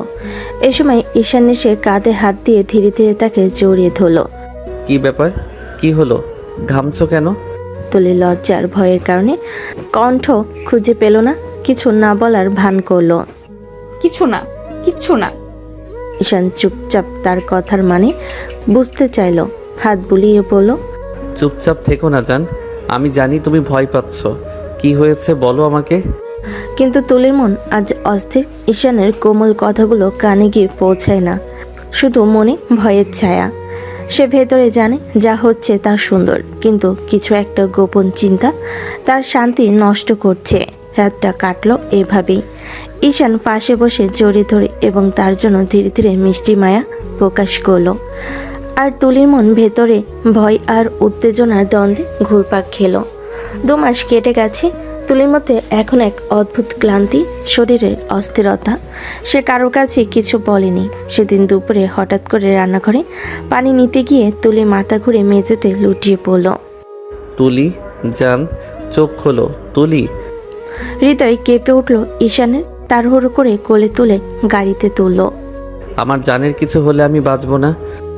সে সরাসরি ক্লিনিকে নিয়ে গেল। ডাক্তারের কেবিনে ঈশান আর তুলি নিস্তেজ। ডাক্তার হেসে বলল, অভিনন্দন মিস্টার ঈশান, আপনার ওয়াইফ প্রেগনেন্ট। শুনে ঈশানের চোখ ভিজে গেল খুশিতে। মুখে সেই শিশুসুলভ আনন্দের ঝিলিক। সে এক লাফে তুলির হাত ধরে ফেলল। তুমি শুনছো জান, তুমি মা হবে, আমি বাবা। আল্লাহর কাছে যত শুকর করি কম হবে। তুলি ধীর চোখে ঈশানের মুখের দিকে তাকালো, কিন্তু তার বুকের ভিতর কেমন যেন কেঁপে উঠল, যেন কোনো অজানা ঝড়ের পূর্ব আভাস পাচ্ছে। ঠিক তখনই দরজা ধীরে খুলে গেল। ভেতরে ঢুকলেন ডাক্তার রোমানা। তুলিকে দেখে তিনি একবারে থমকে গেলেন। মুখের রং ফ্যাকাশে হয়ে গেল। তারপর অন্য ডাক্তারকে টেনে আলাদা করে ছোট্ট গলায় বলেন, এই মেয়ে, এই তুলি এখানে কেন? অন্য ডাক্তার একটু হেসে বলল, উনি প্রেগনেন্ট, আজ মাথা ঘুরে পড়ে গেছে। রোমানা চুপ করে গেলেন। চোখের ভিতরে ভয় নেমে এলো। মনে মনে যেন গর্জে উঠল একটাই প্রশ্ন, এমনটা কেন হলো? আমি জানতাম ওর জন্য এটা বিপজ্জনক, তবু কিভাবে? তারপর নিজেকে সামলে নিলেন। ঈশানকে বলেন, মিস্টার ঈশান, আপনি কি একটু বাইরে যেতে পারবেন? আমি রোগীর সাথে কিছু কথা বলবো। ঈশান অবাক হলো, মাথা নাড়ল। ঠিক আছে ডাক্তার, তবে বেশি সময় নেবেন না, আমার জানের পাশে থাকতে হবে। সে বাইরে বেরিয়ে গেল। কেবিনে শুধু তুলি আর ডাক্তার রোমানা। রোমানার মুখে ভয় এবার স্পষ্ট। তুমি কি করেছো তুলি? তুমি জানো না তুমি কি বিপদ ডেকে এনেছো? আমি কিছু করিনি ম্যাম, আমি জানতাম না। আমি এখন কি করব? তুমি জানো না তোমার এই সমস্যা নিয়ে বাচ্চা হওয়া মানে মৃত্যুকে ডেকে আনা। এটা এক্ষুনি নষ্ট করে ফেলো প্লিজ। তুলি যেন বিদ্যুতের শক খেলো, চোখ বড় বড় হয়ে গেল। না না ম্যাম, আপনি কি বলছেন? আমার হাজবেন্ড এত খুশি হয়েছে, সে তো স্বপ্ন দেখছে। আমি কি করে? রোমানা ধীরে ধীরে চোখ নামিয়ে বললেন, খুশি হয়েছে ভালো কথা, কিন্তু যখন তুমি থাকবে না তখন সে বাচ্চা দিয়ে কি করবে? তুমি বুঝতেছো না তো? এই বাচ্চা জন্ম দিতে গেলে তুমি মারা যাবে তুলি। তুলির ঠোঁট কাঁপতে লাগলো, চোখে জল চলে এলো। সে ফিস ফিস করে বলল, আল্লাহ, আমি কি করব এখন? কেবিনের বাতাস ভারী হয়ে গেল। রোমানা কেবল তাকিয়ে রইলেন তুলির দিকে, যেভাবে কেউ প্রিয়জনকে ধীরে ধীরে এক অজানা বিপদের মুখে যেতে দেখে। বিকেলবেলা হাসপাতাল থেকে বেরোতেই তুলির মুখটা অদ্ভুত এক আলো ছায় ঢেকে গেল। একদিকে ঈশানের সীমাহীন খুশি ঝিলিক, অন্যদিকে ডাক্তার রোমানার সতর্কতার ভয়ঙ্কর ছায়া। ঈশান পার্কিংয়ের সামনে গিয়ে হঠাৎ থেমে গেল। আর কোনো কথা না বলে তুলিকে শক্ত করে জড়িয়ে ধরল। তার চোখে একেবারে শিশুর মতো আনন্দর ঝিলিক। জান, তুমি জানো না আমি আজ কতটা খুশি। আজ আমার মনে হচ্ছে আমি পৃথিবীর সবচেয়ে সুখী মানুষ। নিজেকে হাওয়ায় ভাসা ভাসা লাগছে। ঈশানের কথাগুলো শুনে তুলির বুকের ভেতরটা কেঁপে উঠল। এত ভালোবাসার আর খুশির মাঝে তার বুকের গভীরে লুকিয়ে থাকা সত্যটা ছুরির মতো বিঁধতে লাগলো। সেই ঈশানের কাঁধে মাথা রেখে মনে মনে বলল, তোমার এই হাসি দেখার জন্য আমি নিজের জীবন বিসর্জন দিতেও রাজি। তোমার এই হাসির জন্য তোমার সন্তানকে আমি পৃথিবীতে আনবো। আমি বেঁচে থাকি আর না থাকি, আমার অস্তিত্ব থাকবে তোমার সঙ্গে। তোমার সন্তান আমার রক্তে, আমার জীবনের শেষ আশীর্বাদ হয়ে বেঁচে থাকবে। চোখের কোণে জল চিকচিক করে উঠতেই ঈশান তার টের পেয়ে নরম স্বরে জিজ্ঞেস করলো, এসব কি হলো জান? তুমি কাঁদছো কেন? তুমি খুশি নও? তুলে জোর করে হাসি ফুটিয়ে বলল, অবশ্যই খুশি। আপনার খুশিতেই আমার খুশি ঈশান। ঈশান ওর কপালে একদম শিশুর মতো চুমু খেলো, তারপর হাসি মুখে বলল, আরে চল আজকে বাড়ি গিয়ে সবাইকে খবরটা দেই। আমার মা ভাবি সবাই কত খুশি হবে ভাবতে পারছো? হাসপাতালের সামনে থেকে ঈশান প্রায় দৌড়ে গিয়ে অনেক মিষ্টি কিনে নিল। বক্সের ভিতর রকমারি সন্দেশ, রসমালাই, চমচম, লাড্ডু। তার চোখে এখনও সেই অপরিসীম আনন্দ। বাড়িতে পৌঁছাতেই খবরটা ছড়িয়ে পড়ল। মা, বাবা, ভাবি, রেহান সবাই দৌড়ে এসে তুলিকে ঘিরে ফেলল। তুলির বোন আনন্দে কেঁদে ফেলেন। মা মিষ্টির বক্স খুলে প্রতিবেশীদের বিলি করতে লাগলেন। বাড়ির উঠোন ভরে গেল মানুষের শুভেচ্ছায়। কেউ তুলির মাথায় হাত রেখে দোয়া করলো, কেউ ঈশানের পিঠ চাপড়ে বলল, আলহামদুলিল্লাহ।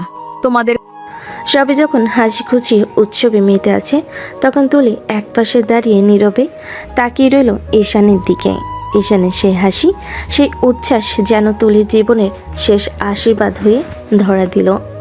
বুকের গভীরে লুকিয়ে রাখা ভয় আর যন্ত্রণা গিলে নিয়ে তুলি নিঃশব্দে প্রতিজ্ঞা করল, যাই হোক না কেন, এই খুশি আমি ভাঙতে দেব না। এই সন্তানকে আমি পৃথিবীতে আনবো, তোমার স্বপ্ন পূরণ করব। ঈশান, তুমি যেভাবে খুশি হয়েছো আমিও সেভাবেই খুশি থাকবো, অন্তত আজকের মতো। বাড়ির পরিবেশে তখন শুধুই আনন্দ আর হাসির ঢেউ। চারিদিকে যেন সোনালি আলোয় ভরে গেছে, অথচ সেই আলোয় দাঁড়িয়ে তুলি একা একা বুকে চাপা দিয়ে রাখলো তার ভয় আর ব্যথা, তার স্বপ্ন আর ত্যাগের সূক্ষ্ম এক দ্বন্দ্বের গল্প। দিনগুলো যেন চোখের পলকে কেটে যাচ্ছিল, কিন্তু সময় যত এগোতে লাগলো ততই বোঝা যাচ্ছিল তুলির শরীর আর আগের মতো নেই। একসময় যে মেয়ে সবার সঙ্গে হাসি ঠাট্টা করে উঠোন মাথায় করে রাখত, এখন সে প্রায় ক্লান্ত হয়ে পড়ে থাকে। হঠাৎ হঠাৎ মাথা ঘুরে যায়, অল্পতেই হাঁপিয়ে ওঠে। ঈশানদের রান্নাঘর ভরে ওঠে নানা ধরনের সুস্বাদু খাবারের গন্ধে। কখনো গরম ভাতের সাথে দেশি মুরগির ঝোল, কখনো দুধ সুজির পায়েস, আবার কখনো তাজা ফল। তুলি এসব সামনে পেলেও খেতে চায় না, মুখ ফিরিয়ে নিয়ে বলে, আমার ভালো লাগছে না মা, খেতে ইচ্ছে করছে না। ঈশানের মা মমতা ভরা চোখে কাছে বসে আদর করে বলেন, আরে মা, এভাবে না খেলে চলবে নাকি? তোমার জন্যই তো এত কিছু করছি। তোমার শরীরে খাবার না গেলে বাচ্চার কি হবে বলো? এক চামচ হলেও মুখে দাও মা। খেতে ইচ্ছে করছে না মা, পরে খাবো। ঠিক তখনই ঈশান এসে হাজির হয়। চোখ মুখ শক্ত করে বকাবকির ভঙ্গিতে বলল, জান, এসব কি হচ্ছে? বারবার বলছি খেতে হবে, তবু শোনো না। তুমি যদি না খাও তাহলে আমি জোর করে খাওয়াবো। ঈশান, খেতে ইচ্ছে করছে না বলছি, তুমি কেন এত জোর করছো? ঈশান রাগ ভরা সিনে মুখটা শক্ত করে বলল, তোমার ইচ্ছে অনিচ্ছার কথা এখন শোনা যাবে না। এখন তুমি শুধু আমার সন্তানকে আর নিজেকে নিয়ে ভাববে। আমার জান যদি খেতে না চায় তবুও খেতে হবে। এ কথা বলে সে হাতে তুলে নিল ভাতের থালা, চামচে ভাত মেখে একেবারে মুখের সামনে ধরল। মুখ খোলো, আমি খাওয়াচ্ছি। না খেলে কিন্তু রাগ করব। তুলি অনিচ্ছা সত্ত্বেও চোখ নামিয়ে দিল। একসময় হালকা একটা হাসি ফুটে উঠল মুখে। মনে মনে ভাবল, এভাবে রাগ করে খাওয়াই তবুও ভালো লাগে। ঈশান যত্ন করে একে একে খাইয়ে দিল। খাওয়া শেষে বলল, এই যে এখন ভালো লাগছে না? হ্যাঁ, ভালোই লাগছে। তাদের কথোপকথন দেখে বাবা মা দুজনেই মুগ্ধ দৃষ্টিতে তাকিয়ে থাকলেন। মা মৃদু হেসে বললেন, ঈশান, তুই ঠিকই করছিস বাবা। মেয়েরা কখনো কখনো একগুঁয়ে হয়, তখন জোর করেই যত্ন নিতে হয়। তুই এরকম যত্ন করলে আল্লাহর রহমতে সব ভালোভাবেই হবে। বাবা স্নেহ ভরা দৃষ্টি যোগ করলেন। হ্যাঁ, তুই ঠিকই করছিস বাবা। তুই যদি এভাবে পাশে সবাই হাসি মুখে আশীর্বাদ করে দিচ্ছিল, কিন্তু তুলি নীরবে একপাশে বসে মনে মনে ভাবছিল, এরা সবাই কতটা খুশি, কতটা আশাবাদী, অথচ আমি জানি না আমার ভবিষ্যৎ কেমন। আমি কি বাঁচবো নাকি এই সন্তানকে নিয়ে আমার জীবন শেষ হবে। তবুও আমি কারোর খুশি নষ্ট করব না। সবাই যেমন আশা করছে আমি তেমনই লড়বো। তার ভেতরে ভয়টা আড়াল করে বাইরের দুনিয়ায় সে শুধু হাসি ছড়িয়ে দিল। সেদিন দুপুরে হঠাৎ তুলির মা চলে এলেন মেয়ের শ্বশুর বাড়ি। তুলির শাশুড়ি আর বোন তাকে বরণ করে নিলেন। বাড়ি জুড়ে তখন এক ধরনের আনন্দময় পরিবেশ। সবাই তুলিকে যত্ন করছে, ছোট ছোট কাজের জন্য তাকে দাঁড়াতে দিচ্ছে না। তবুও আজ তুলির চোখে এক অদ্ভুত ভয় আর ক্লান্তি, যা মা দূর থেকে দেখি বুঝে ফেলেন। তুলির মা এক ফাঁকে মেয়েকে তার ঘরে নিয়ে গেলেন। মা ধীরে ধীরে বললেন, তুই কি করলি মা? তুই তো জানিস তোর শরীরে কত ঝুঁকি। ডাক্তারও বলেছিল বাচ্চা নিলে তোর প্রাণের আশঙ্কা আছে। তুই তাহলে কেন এমন করলি? তুলি মাথা নিচু করে বসেছিল, হঠাৎ রাগ মেশানো গলায় বলল, তুমি তো জানো মা, বিয়ে হলে বাচ্চা একদিন হবেই, তাই না? তাহলে তুমি আমাকে কেন জোর করে বিয়ে দিলে? তখন তো তুমি এসব ভাবনি কেন? মা ভুরু কুঁচকে তাকালেন, তার গলায় এক ধরনের কাঁপুনি। আমি তোকে শুধু সুখী দেখতে চেয়েছিলাম রে মা। তোর একটা ঘর হবে, একজন ভালো মানুষ স্বামী থাকবে, এই তো চেয়েছিলাম। তুমি জানো না মা, বাচ্চা ছাড়া কখনো ঘর পূর্ণ হয় না, সংসার হয় না। তুমি সুখী বলতে যেটাকে বুঝেছো সেটা আমি বুঝি না। আমি চাই আমার স্বামী যেটা চায় সেটা পূর্ণ হোক। তাই বলে তুই এই ঝুঁকি নিবি? তুই জানিস না তোর কি হতে পারে? আমি নেইনি মা, আল্লাহ নিজে দিয়েছেন। বাচ্চা নেয়া বা না নেওয়া আমার হাতে নেই। আল্লাহ যেটা চেয়েছেন সেটাই হয়েছে, এখনো যা হবে সেটাও আল্লাহর হাতে। মায়ের চোখে পানি চলে এলো। তিনি হতবাক হয়ে মেয়ের মুখের দিকে তাকিয়ে থাকলেন। কেমন বদলে গেছে মেয়ে।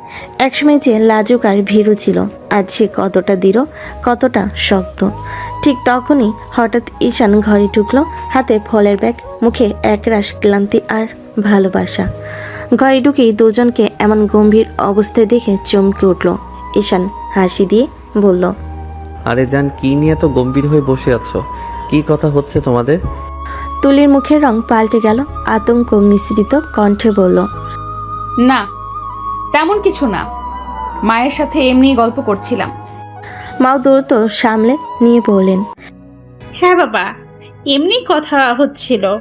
আমি ভাবলাম মেয়ের খবর নেই, তুমি এসেছো, ভালোই হয়েছে। আমি তাহলে উঠি, তোমরা গল্প করো। এ কথা বলে তুলির মা ধীরে ধীরে বাইরে চলে গেলেন। ঈশান ফলগুলো টেবিলে রেখে তুলির পাশে এসে বসলো। কি রে জান, কেমন আছো? তুমি আজ এত চুপচাপ কেন? তুলি ঠোঁটে কৃত্রিম হাসি ফুটিয়ে বলল, কিছু না, ভালো আছি। ঈশান তার চুলে হাত বুলিয়ে দিল, কিন্তু তার মনে হচ্ছিল তুলির এই হাসির আড়ালে যেন কোনো ভয় লুকিয়ে আছে। চলতে চলতে 4 মাস কেটে গেল, কিন্তু সেই দিনটি অসময়ে এলো। হঠাৎ তুলির গা টান টান করতে লাগলো, মাথা ঘোরা শুরু হলো, আর থেকে থেকে শ্বাসকষ্ট হওয়ার মতন অবস্থা হয়ে উঠল। ঈশান তখনই ঘাড়ে তুলিকে ভর করে দ্রুত গাড়িতে তুলছে। গন্তব্য হাসপাতাল। হাসপাতালের চেয়ার থেকে উঠে ডাক্তার রোমানা কেবিনে ঢুকলো তারা। রোমানা তুলিকে এক নজর দেখে চুলকানো ভঙ্গিতে উঠে বসলেন। তার মুখে ছিল বোঝানোর ক্রোধ আর তাৎক্ষণিক আতঙ্কের মিশলে। তিনি কয়েকটি পরীক্ষা করে দাঁড়িয়ে ঈশানের দিকে চেয়ে বলেন, তুমি আগে থেকেই জানো না ওর সমস্যার কথা? বলেছি আমি আগেই বলেছিলাম বাচ্চাটা নষ্ট করে দিতে হবে, তাতে ওর জীবন রক্ষা পেতে পারে। এখন দেখছি ওর অবস্থা দিনে দিনে খারাপ হচ্ছে। এভাবে আর চললে আমরা কিছুই করার মতো সময় পাবো না। ঈশান প্রথমে কিছু বুঝতে পারল না, কণ্ঠে কেঁপে ধরে বলল, আপনি কি বলছেন ডাক্তার? রোমানা চোখ কুচকে মুখে কঠোরতা এনে বললেন, আমি কি ভ্রান্ত বলেছি? তুমি কি জানো না যে ওর উপর পূর্বে জরায়ুতে অপারেশন হয়েছে? সেখানে পাথরের মতো কিছু ছিল। আমরা ওকে জানিয়েছিলাম তুলি যেন কখনই গর্ভে সন্তান রাখা ঝুঁকি না নেয়। বাচ্চা গর্ভে থাকলে এই শরীরটা তার কি পরিস্থিতি হবে তা বলা কঠিন অনেক, কিন্তু স্পষ্ট তুলির ক্ষেত্রে জন্ম দিলে মারাত্মক ঝুঁকি আছে। ঈশানের মাথার উপর যেন আকাশ ভেঙে পড়ল। কথাগুলো কানে ঘুরতে লাগলো। পূর্বের অপারেশন, সতর্কবার্তা, আর এখন তুলি বাঁচাতে পারবে না এমন আশঙ্কা। সে দীর্ঘক্ষণ চুপ করে দাঁড়ালো। বুক ভেঙে গেল, হাত কেঁপে উঠল। কাঁধে থাকা তুলিকে আরো শক্ত করে জড়িয়ে ধরে চোখে অকর্ণেই বারবার জল উঠে এলো। হাসপাতালের সাদা দেওয়ালে রোমানার কথা ছিল জরুরিভাবে সিদ্ধান্ত নিতে হবে, আর ঈশানের মনে কেবল একটু আওয়াজ, কেন আমি জানিনি, কেন আমি শুনিনি, কেন আমি সময় মতো বুঝতে পারিনি। বাস্তবতা এত নিঠুর যে শব্দগুলো নড়বড়ে হয়ে পড়ল। হুড়োহুড়ি, মন খারাপ আর এক অপ্রত্যাশিত ভয়ে। তুলি বাঁচবে কিনা, না হলে কেমন করে তারা এখন থেকে এগোবে। এসব প্রশ্ন ঈশানের মনের মাঝে ধ্বনিত হতে লাগলো। হাসপাতালে কেবিনে নিস্তব্ধ বাতাস হঠাৎ ভারী হয়ে উঠল। তুলিকে বেডে শুইয়ে দিয়ে ঈশান হঠাৎ দুহাত দিয়ে মাথা চেপে ধরল। মুখ লালচে হয়ে গেছে, চোখে রক্তিম ভাব। কিছুক্ষণ নিঃশব্দ থাকার পর হঠাৎ গর্জে উঠল সে। আপনি বাচ্চাটা নষ্ট করে দেন ডাক্তার, আমার বাচ্চাকে চাই না আমি। তার গলাটা যেন ভেঙে যাচ্ছিল, চোখে জল জমে গেছে। আপনি কি পাগল হয়ে গেছেন নাকি? এত বড় বাচ্চাকে এখন কিভাবে নষ্ট করব? এই পর্যায়ে বাচ্চা নষ্ট করলে তো এমনিতেই মরে যাবে আপনার স্ত্রী। ওর শরীর সে ধাক্কা নিতে পারবে না। আমি আমার তুলিকে চাই। তাহলে আমি কি করব ম্যাডাম, বলুন না আমি কি করব এখন? আমি তো কিছুই বুঝতে পারছি না। এখন আর আমাদের কিছু করার নেই, চিকিৎসা চলবে, যতটা সম্ভব চেষ্টা করব, কিন্তু শেষ পর্যন্ত সবকিছু আল্লাহর হাতে। যা করার তিনিই করবেন, সবটা আল্লাহর হাতে ছেড়ে দিন। ঈশান তক্ষুনি যেন একেবারে ভেঙে পড়ল, চেয়ারে বসে পড়ল, দুহাত মুখে চাপা দিয়ে নিঃশব্দে কান্না। বুকের ভেতর চাপা হাহাকার বেরিয়ে এলো ফিস ফিস করে।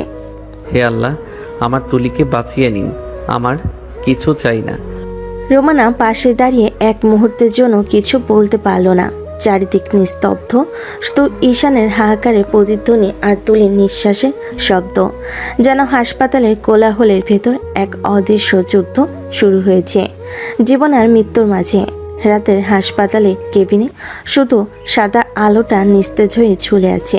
তুলির দুর্বল শরীর বেডে হেলান দিয়ে শুয়ে আছে। বাইরে থেকে শুধু হালকা আওয়াজ আসে, নাইট ডিউটি নার্সদের হাঁটার শব্দ, দূরে করিডোরে চুপচাপ ডাক্তারদের ফিসফিস, আর কেবিনের ভিতর চুপচাপ কান্নার এক অদৃশ্য স্রোত। ঈশান ধীরে ধীরে তুলির পাশে এসে বসলো।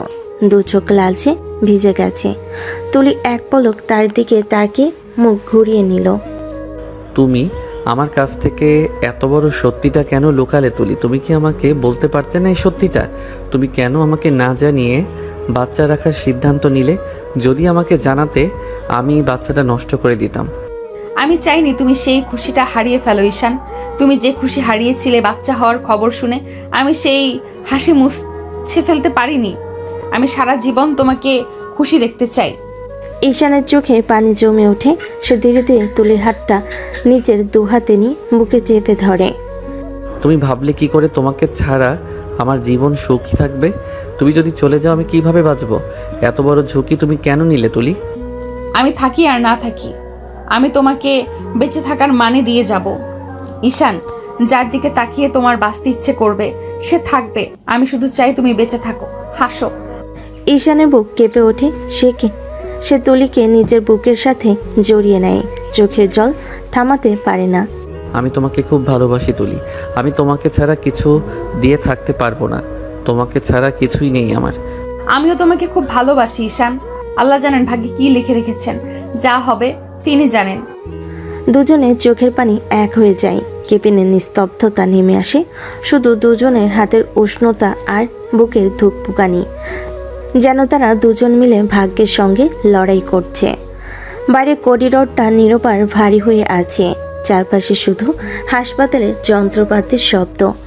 তুলি বোনটা হঠাৎ চেয়ার থেকে উঠে দাঁড়িয়ে কাঁদতে কাঁদতে তুলি মায়ের দিকে তাকালো। মা, তুমি আমাকে আগে জানাওনি কেন? আমার বোনটার এত বড় অপারেশন, আর তুমি একটাও কথা বললে না আমার সঙ্গে। আমার থেকে এত বড় সত্যিটা কেন লুকালে? আমি আগে জানলে আমি তুলিকে কিছুতেই বাচ্চা নিতে দিতাম না। মা, আমি আমার বোনটাকে এই ঝুঁকির মুখে ফেলতাম না। এখন আমি নিজেকে কিভাবে ক্ষমা করব বলো? তুলির মা মুখ নামিয়ে ফুঁপিয়ে উঠলেন। তার চোখ দুটো লাল আর ভেজা। কিছু বলতে গিয়েও কথা আটকে যাচ্ছে গলায়। একসময় ঈশানের মা ধীরে ধীরে এগিয়ে এসে তুলি বোনের কাঁধে হাত রাখলেন। বৌমা, কান্না করো না মা, সবকিছু আল্লাহর হাতে। আমরা কেউ জানি না কি হবে, আল্লাহ যা ভাগ্যে লিখে রেখেছে তাই হবে। আমাদের কারো কিছু দরকার নেই। তুলির বোন আরো জোরে ফুঁপিয়ে উঠল। আমার ছোট বোনটার এত বড় বিপদ কেন হলো আল্লাহ? তুমি ওকে ভালো করে দাও, ওকে বাঁচিয়ে রাখো আল্লাহ। তুলি মা কান্না লুকিয়ে মেয়ের হাত ধরল। সবাই মিলে চুপচাপ চোখের পানি নিয়ে বসে থাকলো। ডাক্তার রোমানা কেবিন থেকে বের হয়ে ধীর পায়ে ঈশানের দিকে এগিয়ে এলেন। ঈশান ছুটে গিয়ে ডাকলেন, ডাক্তার ম্যাডাম, আমার তুলির কি হয়েছে? কবে ওকে বাড়ি নিয়ে যেতে পারবো? ডাক্তার রোমানা একটু থেমে গম্ভীর নিঃশ্বাস নিলেন। আমরা তুলিকে এখন রিলিজ দিতে পারবো না মিস্টার ঈশান। অন্তত এই কয়েকটা মাস ওকে হাসপাতালেই রাখতে হবে। ও চিকিৎসা চলবে এখানেই। বাড়িতে গেলে এই অবস্থা সামলানো সম্ভব নয়। বাড়িতে হাসপাতালের মতো সার্বক্ষণিক যত্নও দেওয়া যাবে না। ঈশান হঠাৎ ঘাবড়ে গিয়ে ডাক্তারকে শক্ত গলায় বলল, আপনার যা দরকার তাই করুন ডাক্তার ম্যাডাম। যা খরচ লাগে লাগুক, আমি সব করব। শুধু আমার তুলিকে ভালো করে দিন। ভালো খারাপ আমাদের হাতে নেই মিস্টার ঈশান, সবই আল্লাহর ইচ্ছা। আমরা শুধু চেষ্টা করতে পারি। অন্তত আশা করছি আপনার বাচ্চাটাকে বাঁচাতে পারবো। ঈশান যেন বিদ্যুৎ খেয়ে গেল, চোখ লাল হয়ে উঠল। আপনি কি যা তা বলছেন? আমি আমার তুলিকে চাই। বাচ্চা না থাকলেও আমার আপত্তি নেই। আমার তুলি বেঁচে থাকুক, আমি ওকেই চাই। ডাক্তার রোমানা একটু শক্ত হয়ে উত্তর দিলেন, মিস্টার ঈশান, আমরা আমাদের সর্বোচ্চ চেষ্টা করব। বাকিটা আল্লাহর ইচ্ছা। আমরা ডাক্তার, আমরা চেষ্টা করতে পারি, কিন্তু জীবন মৃত্যু আল্লাহর হাতে। ঈশান ধপ করে বেঞ্চে বসে পড়ল, মাথা দু হাতের ভেতর ঢুকিয়ে কাঁপতে লাগলো। ওর চোখ থেকে গড়িয়ে পড়ল অঝোর অশ্রু। ঈশান ধীরে ধীরে তুলির কেবিনের দরজা ঠেলে ভেতরে ঢুকলো। মিলান আলোয় তুলি হেলান দিয়ে শুয়ে আছে, ক্লান্ত শরীর, কিন্তু মুখে সেই চেনা মায়াবী হাসি। ঈশান এগিয়ে গিয়ে তুলির হাত দু হাতের মুঠোয় নিয়ে বসলো। তার চোখে অঝোর অশ্রু, কণ্ঠ কাঁপছে। তুলি, আমি তোমাকে ছাড়া কিছুতেই থাকতে পারবো না। তুমি আমাকে একা করে দিও না প্লিজ। তুলি চমকে উঠে চোখ বড় বড় করে তাকালো। ঈশানের কাঁপা কণ্ঠ শুনে বুকটা হালকা কেঁপে উঠল। ধীরে ধীরে হাত বাড়িয়ে ঈশানের মুখ ছুঁয়ে দিল। আরে বোকা, কাঁদছো কেন? আমি কি মরে গেছি নাকি যে এত কান্না করছো? ঈশান তুলির হাত আরো শক্ত করে ধরে ফেলল। চোখের জল গড়িয়ে পড়ছে তুলির আঙ্গুলে। আমি ভয়ে আছি তুলি। আমি শুধু তোমাকেই চাই, আর কিছু নয়। তোমাকে হারানোর ভয়টা আমাকে পাগল করে দিচ্ছে। তুলি মুচকি হেসে মাথা নাড়ল। ভয় পেও না, আমি আছি। আল্লাহ যতদিন লিখে রেখেছেন ততদিন তোমার সঙ্গে থাকবো। কেঁদো না, আমার এই ছোট্ট প্রাণটা তোমার চোখের জল দেখতে চায় না। ঈশান মাথা নিচু করে তুলির কাঁধে মুখ লুকিয়ে ফেল। তুলি তখন তার চুলে হাত বুলিয়ে সান্ত্বনা দিল। আমি ঠিক আছি, তুমি শুধু আমার পাশে থেকো। দেখতে দেখতে কেটে গেল আরো 4টি মাস। এখন তুলি 9 মাস চলছে। সকাল থেকে তার অবস্থা ভীষণ খারাপ হয়ে উঠল। তার শ্বাস প্রশ্বাস অস্থির, শরীর কাঁপছে। সবাই আতঙ্কে হাসপাতালের করিডোরে দাঁড়িয়ে আছে। নার্স এসে বলল, সময় হয়ে গেছে, দ্রুত। তুলিকে স্ট্রেচারে করে অপারেশন থিয়েটারে নিয়ে যাওয়া হলো। চারিদিকে নিস্তব্ধতা। তুলি মা হাউমাউ করে কাঁদছে। তুলি বোন বারবার দোয়া পড়ছে, হাত কাঁপছে। ঈশানের চোখ লাল হয়ে গেছে কান্নায়, ঠোঁট কাঁপছে। ঈশান টলতে টলতে ওয়াশরুমে গিয়ে অজু করলো। মেঝেতে মাথা রেখে আলোর কাছে নামাজ পড়ল। কণ্ঠরোধ করে ফিস ফিস করে বলল, আল্লাহ, আমার তুলিকে ফিরিয়ে দাও। আমার সুখটা কেড়ে নিও না। বাচ্চাটাকে দাও, কিন্তু আমার তুলিকে ফিরিয়ে দাও। ওদিকে অপারেশন থিয়েটারের দরজা বন্ধ, লাল আলো জ্বলছে। সময় যেন থমকে গেছে। তুলির মা বোনের কাঁদা আর থামে না। 2 ঘন্টা পরে হঠাৎ দরজা খুলে ডাক্তার রোমানা বেরিয়ে এলেন। মুখে গাম্ভীর্য, চোখে মুখে ক্লান্তি। তিনি হালকা নিঃশ্বাস ফেলে বলেন, অভিনন্দন, আপনার মেয়ে হয়েছে। ঈশান কাঁপা কণ্ঠে দৌড়ে গেলেন। আমার স্ত্রী কেমন আছে ডাক্তার? ডাক্তার রোমানা দীর্ঘ নিঃশ্বাস ফেলেন, চোখ নামিয়ে নিলেন। সরি তুলি, তুলির অবস্থা খুব খারাপ। আমরা চেষ্টা করেছি, কিন্তু তাকে বাঁচানো যায়নি। এক মুহূর্তে যেন পৃথিবী থেমে গেল।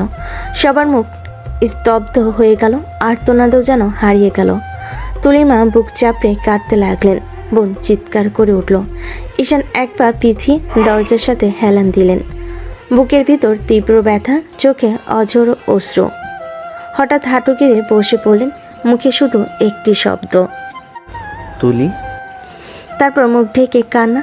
চারিদিকে কান্নার শব্দে হাসপাতালের করিডোর ভরে গেল। অপারেশন থিয়েটারে ঠান্ডা সাদা ঘর থেকে তখন তুলি নিথর দেহটাকে বের করে আনা হলো। করিডোরের বাতাসটা যেন জমাট বেঁধে গেল। চারিদিক নিস্তব্ধ। তুলির মা আর বোন বুক চাপড়ে কাঁদছে, কিন্তু ঈশান যেন সব কিছু শুনছে না। ধীরে ধীরে সে এগিয়ে গেল তুলির দিকে। সাদা চাদরে মোড়া মুখটা দেখে হঠাৎ তার চোখ ভিজে গেল। সে কাঁপা হাতে চাদরটা সরিয়ে তুলি মুখটা একবার ছুঁয়ে দিল। মুখের কোণে এখনও যেন এক ফোঁটা হাসি নিয়ে আছে। ঈশানের গলা ভার হয়ে এলো। ফিসফিস করে বলল, শেষ পর্যন্ত আমাকে একা করে দিলে তুলি। আমি কি নিয়ে বাঁচবো এখন? তুমি না থাকলে এই ঘর, এই জীবন, এই পৃথিবী সব ফাঁকা। তার কণ্ঠ রোধ হয়ে গেল। সে তুলির নিথর হাতটা ধরে বসে পড়ল মেঝেতে। বুক ফেটে কান্না বেরিয়ে এলো। তুমি আমাকে এমন করে একা করে গেলে কেন তুলি? হঠাৎ পেছন থেকে ঈশানের মা এগিয়ে এলেন। চোখে তারও পানি, কিন্তু কণ্ঠের শক্তি। তিনি ঈশানের কাঁধে হাত রাখলেন, আরেক হাতে ছোট্ট নবজাতক মেয়েটিকে কোলে নিয়ে বলেন, বাবা, তুলি তোকে একা করে যায়নি, তোর বেঁচে থাকার কারণ দিয়ে গেছে। দেখ, এই মেয়েটি তোরই, তুই এই মেয়েকে নিয়ে বাঁচবি বাবু। ঈশান কাঁপতে কাঁপতে মুখ তুলল। নবজাতক মেয়েটির দিকে তাকিয়ে তার বুকের ভেতর এক অদ্ভুত ব্যথা, মায়া তৈরি হলো। সে কাঁপা হাতে মেয়েটিকে কোলে নিল। মেয়েটির ছোট্ট আঙ্গুলগুলো তার শার্ট আঁকড়ে ধরল। ঈশানের চোখে তখন ঝাপসা জল। সে ফিসফিস করে বলল, তোর জন্য তো আমাকে বাঁচতেই হবে মা। তোর মা তো তোকে পৃথিবীতে আনার জন্য নিজের জীবন দিল। আমাকে তো এখন তোর জন্যই বাঁচতে হবে। কথাগুলো বলে সে মেয়েটিকে বুকে জড়িয়ে কান্না করতে লাগলো। চারপাশে শোকের আবহ হলো। সেই ছোট্ট মেয়েটি যেন নীরবে জীবনে নতুন আলো হয়ে ঈশানের বুকে শ্বাস নিচ্ছে। 5 বছর পরে একটা বিকেল, সূর্যের নরম আলোয় পার্কটা ভরে আছে। বাচ্চাদের হাসি, খেলার শব্দ চারিদিক থেকে ছড়িয়ে পড়েছে। বেঞ্চে বসে ঈশান চুপচাপ মেয়ের খেলা দেখছিল। তার চোখে মাঝে মাঝে ঝাপসা হয়ে উঠছিল তুলির মুখ। সেই হাসি, সেই শেষ হাসি, শেষ মুহূর্তটা এখনো যেন বুকের ভেতর হাহাকার জমে থাকে। কিন্তু সেই হাহাকার ঢাকার চেষ্টা করে ছোট্ট আরও। বাবার চোখে দুনিয়ার একমাত্র আলো সে। লাল ফ্রকে দৌড়াতে দৌড়াতে অন্য বাচ্চাদের সঙ্গে খেলতে খেলতে হঠাৎ সে থেমে গেল। চোখ পড়ল এক মেয়ে, শান্ত চেহারা, সাদা নীল ড্রেস, চুল খোলা, হাতে একটা বই। নাম তার অহনা। আরও দৌড়ে গিয়ে দাঁড়ালো তার সামনে। আরও সরলভাবে বলল, আন্টি, তুমি আমার আম্মু হবে? অহনা অবাক হয়ে গেল। বইটা হাত থেকে প্রায় পড়িয়ে যাচ্ছিল। সে ঝুঁকে আরুর মুখের দিকে তাকালো। কি বলছো বাবু, তোমার আম্মু কোথায়? আরও ছোট্ট ঠোঁট কেঁপে উঠল। কণ্ঠে শিশুসুলভ সরলতা আর অভিমান মেশানো। আমার আম্মু না স্টার হয়ে গেছে, আকাশে চলে গেছে। আমি আম্মুকে খুব মিস করি, তাই তোমাকে আম্মু বানাতে চাই। অনার চোখে অদ্ভুত কষ্ট ভেসে উঠল। বাচ্চাটার কণ্ঠে যে নিঃসঙ্গতা, তা তার হৃদয় ছুঁয়ে গেল। সে মৃদু স্বরে বলল, তুমি তোমার আম্মুকে খুব মিস করো, তাই না? হ্যাঁ, খুব মিস করি। অনা কিছুক্ষণ চুপ করে থাকলো। মুখের ভেতর চাপা ব্যথা জমে উঠল। ঠিক তখনই ঈশান এগিয়ে এলো, কণ্ঠে বিরক্তি মেশানো দৃঢ়তা। আরু, এসব কি বলছো? চলো বাড়ি চলো। আরও মুখ নিচু করে বাবার দিকে তাকালো। ঈশান এক হাতে মেয়ের হাত ধরল, তারপর অহনার দিকে তাকিয়ে বলল, সরি, ও এখনো ছোট, মায়ের অভাবে না বুঝে বলে ফেলছে। অহনা কিছু বলল না, শুধু নিঃশব্দে তাকিয়ে রইল ঈশান আর আরুর চলে যাওয়ার দিকে।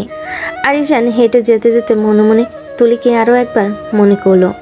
তুমি আমাকে একা করে গেলে, কিন্তু আমাদের মেয়েটা তোমাকে খুঁজে বেড়ায় প্রতিদিন। নরম বিকেলের রোদ ঘরে ঢুকে পড়েছে। আরও মুখ বার করে মেঝেতে বসে আছে। ছোট্ট হাত দুটো ক্রোচ করে রেখেছে বুকে, ঠোঁট ফুলিয়ে আছে। তুলির বোন এগিয়ে এসে আরুর মাথায় হাত বুলিয়ে বলল, কি হয়েছে আমার সোনামণি? হঠাৎ এমন করে রাগ করছো কেন? আমি ওই আন্টিকে আমার আম্মু বানাবো, না হলে আমি কিছুই খাবো না। তুলির বোন চমকে উঠল। বুকের ভেতর কষ্টের ঢেউ বয়ে গেল। মনে মনে বলল, দেখ তুলি, তোর মেয়ে তোকে কতটা মিস করে। তুই কিভাবে চলে গেলি ওকে ছেড়ে? তুলির বোন মুখে হাসি আনার চেষ্টা করে বলল, কার কথা বলছো আরু? ওই আন্টির কথা পার্কে যাকে দেখেছি, আমি ওই আন্টিকেই চাই। ও যদি আমার আম্মু না হয়, আমি থাকবো না এই বাড়িতে। আমি মায়ের কাছে চলে যাব, স্টার হয়ে যাব। বাড়ির সবাই থমকে গেল। ঈশানের মা ধীরে ধীরে এগিয়ে এসে আরুকে কোলে তুলে নিলেন। কি হয়েছে আমার দাদু ভাইয়ের? কেন এমন কথা বলছো? আরও ছোট্ট আঙ্গুল দিয়ে বাবার ঘরের দিকে দেখালো। তোমার ছেলেকে বিয়ে করতে বলো, না হলে আমি চলে যাব। ওই আন্টি আমার মা না হলে আমি এই বাড়িতে থাকবো না। ঈশানের মা চোখের পানি মুছলেন। শিশুর সরল ভাষায় জমে থাকা যন্ত্রণা যেন চুরি হয়ে বিচ্ছে সবার বুকে। তিনি ধীরে ধীরে বললেন, বৌমা, এই মেয়েটা মায়ের জন্য কতটা কষ্ট পাচ্ছে দেখছো তো? এভাবে আর কতদিন চলবে? তারপর ঈশানের মায়ের চোখে দৃঢ়তা এলো। তিনি নিঃশব্দে বলেন, ঈশানকে বিয়ে করতে বলবো। মেয়েটা মায়ের জন্য কত কষ্ট পাচ্ছে, ওকে আর এভাবে বেদনায় বড় হতে দেয়া যায় না। ঘরের চারিদিকে নিস্তব্ধতা নেমে এলো। ঈশান দরজার কাছে দাঁড়িয়ে সব কথা শুনছিল। বুকের ভেতরটা হু হু করে উঠল। আরও কান্নার তুলির স্মৃতি মিশে এক অদ্ভুত যন্ত্রণা। রাত গভীর, ঘরে নীরবতা, শুধু হালকা বাতাসে জানালার পর্দা তুলছে। ঈশান বিছানায় বসে আছে, হাতে তুলির একটি ছবি। ছবিটার দিকে তাকিয়ে তার চোখ ভিজে এলো। ঠিক তখনই ঈশানের মা ধীরে ধীরে ঘরে ঢুকলেন। পাশে এসে বসলেন ছেলের। ঈশান, তোকে এবার বিয়ে করতেই হবে বাবা। মেয়েটার দিকে আর তাকানো যায় না, কেমন কষ্ট পাচ্ছে ও। মা, তুমি তো জানো আমি তুলিকে কতটা ভালোবাসি। ও ছাড়া আমি কিছুই ভাবতে পারি না। আমি তোকে তুলিকে ভুলতে বলছি না বাবা, কেউই তুলির জায়গা নিতে পারবে না। কিন্তু শুধু তুই আরুর জন্য একটা মা এনে দে। ছোট্ট মেয়েটা মায়ের অভাবে কেমন ভেঙে যাচ্ছে দেখছিস না? মা, জানো তো সৎ মা কখনো আপন হয় না। আমি কিভাবে আমার মেয়েকে কারো হাতে তুলে দেই?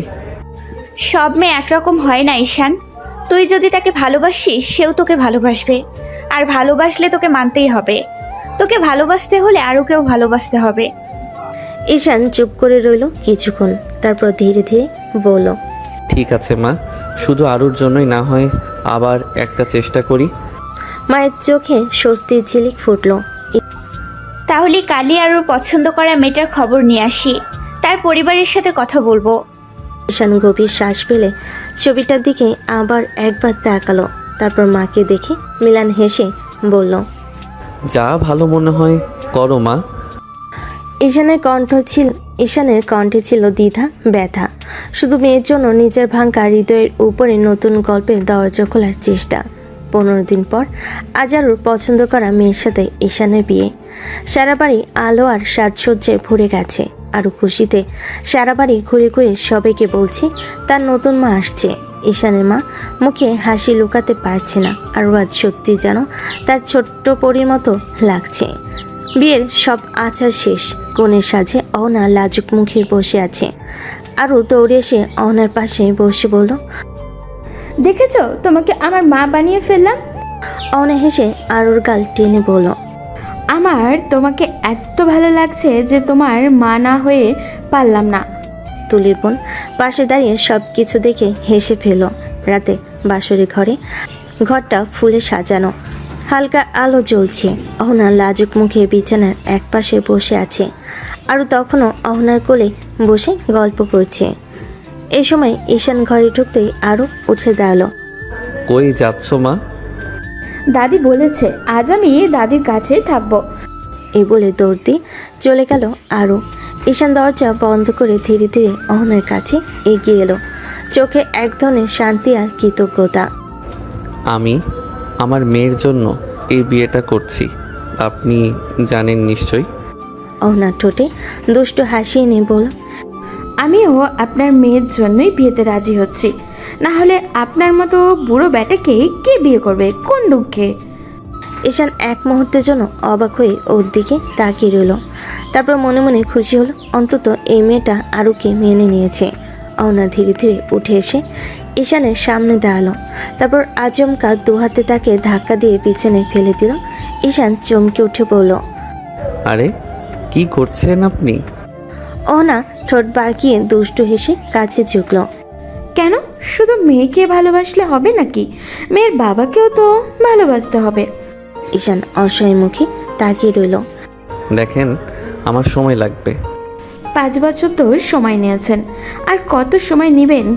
এখন আর কথা নয়, এখন শুধু ভালোবাসা। এই বলে অহনা ঝুঁকে গিয়ে ঈশানের ঠোঁটে নরম কিস বসালো।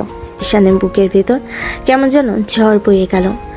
এতদিন পরে নারীর শরীরের উষ্ণ স্পর্শে তার সমস্ত বাঁধ ভেঙে গেল। সেও অহনার ঠোঁটকে শক্ত করে চেপে ধরে মেতে উঠল সেই ভালোবাসায়। সকালের হালকা রোদ। ঈশান ফ্রেশ হয়ে বারান্দায় চেয়ারে বসে আছে, হাতে তুলের একটা ছোট্ট ছবি। আঙ্গুল দিয়ে ছবিটার গালে হাত বোলাতে বোলাতে নিচু গলায় বলছে, দেখো তুলি, আজ আমার শরীরে অন্য নারীর স্পর্শ। তুমি নিশ্চয়ই এটা চেয়েছিলে, তাই না? আরুর জন্য আমি বাঁচি, কিন্তু আমি কিছুতেই তোমাকে ভুলতে পারছি না। তুমি ছাড়া আমার সব কিছু ফাঁকা মনে হয়। ঈশানের চোখ দুটো ভিজে উঠল। হঠাৎ পিছন থেকে নরম একটা হাত এসে তার কাঁধে পড়ল। ঈশান ঘুরে তাকাতেই অহনা শান্ত মুখে পাশে বসে ধীরে ধীরে বলল, আমি তো চাই না আপনি তুলি আপুকে ভুলে যান। আপুকে ভুলতে বলার সাহসও আমার নেই। আমি শুধু চাই আপনি আমার মনের একপাশে আমাকে একটু জায়গা দেন, যেন আমি বলতে পারি আমার স্বামী আমাকে ভালোবাসে। অনার গলায় কষ্ট আর ভালোবাসার মিশ্র সুর। ঈশান কিছুক্ষণ নিঃশব্দে তার দিকে তাকিয়ে রইল। তুলির ছবিটার দিকে তাকালো, তারপর আবার অহনার দিকে। তার চোখ ভিজে কিন্তু শান্ত এক দৃষ্টি, যেন জীবনের নতুন এক অধ্যায় শুরু হওয়ার ইঙ্গিত। অফিস থেকে ক্লান্ত শরীরে ঈশান বাসায় ফিরল। দরজায় ঢুকতেই কানে এলো আরুর হাসির কিলকিল শব্দ। ভেতরে গিয়ে দেখলো আরু সোফার উপরে দাঁড়িয়ে 2 হাত দিয়ে বেলুন মারছে, আর অহনা নিচে দাঁড়িয়ে একেবারে বাচ্চাদের মতো লাফিয়ে লাফিয়ে তাকে ধরার ভান করছে। আম্মু ধরতে পারছো না দেখছি। 1 মিনিট দাঁড়াও, আজ তোমাকে ধরেই ছাড়বো। দুজনে খুনসুটি দেখে ঘরের পরিবেশ যেন উজ্জ্বল হয়ে উঠল। ঠিক তখনই ঈশানুমা এগিয়ে এসে ঈশানের কাঁধে হাত রেখে বলেন, দেখছিস বাবা, আজ আরও কত খুশি।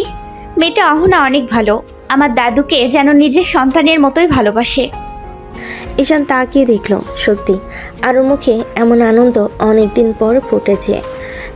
নিঃশ্বাস ফেলে আসতে বলল, দোয়া করো মা, অহনা যেন সারা জীবন এমনই থাকে।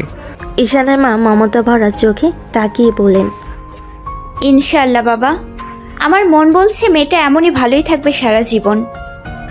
অনা তখন আরুর সাথে খেলায় ব্যস্ত, কিন্তু ঈশানের চোখে এক অজানা শান্তির ছায়া নেমে এলো। রাতের আকাশে অসংখ্য তারা ঝিকিমিকি করছে।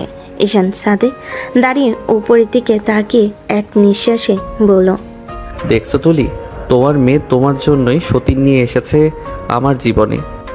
ঠিক তখনই পিছন থেকে ধীরে ধীরে এসে অহনা ঈশানের কাঁধে হাত রাখলো। একদম এসব বলবে না। আমি তুলি আপুর বোন, বোনের মেয়ে তো আমারই মেয়ে, আরও আমারও সন্তান হয়ে গেছে। আমি ওকে সবসময় নিজের সন্তানের মতোই ভালোবাসবো। ঈশান চোখ তুলে অহনার দিকে তাকালো। নীরব মুহূর্তেই দুজনের চোখে চোখ আটকে গেল।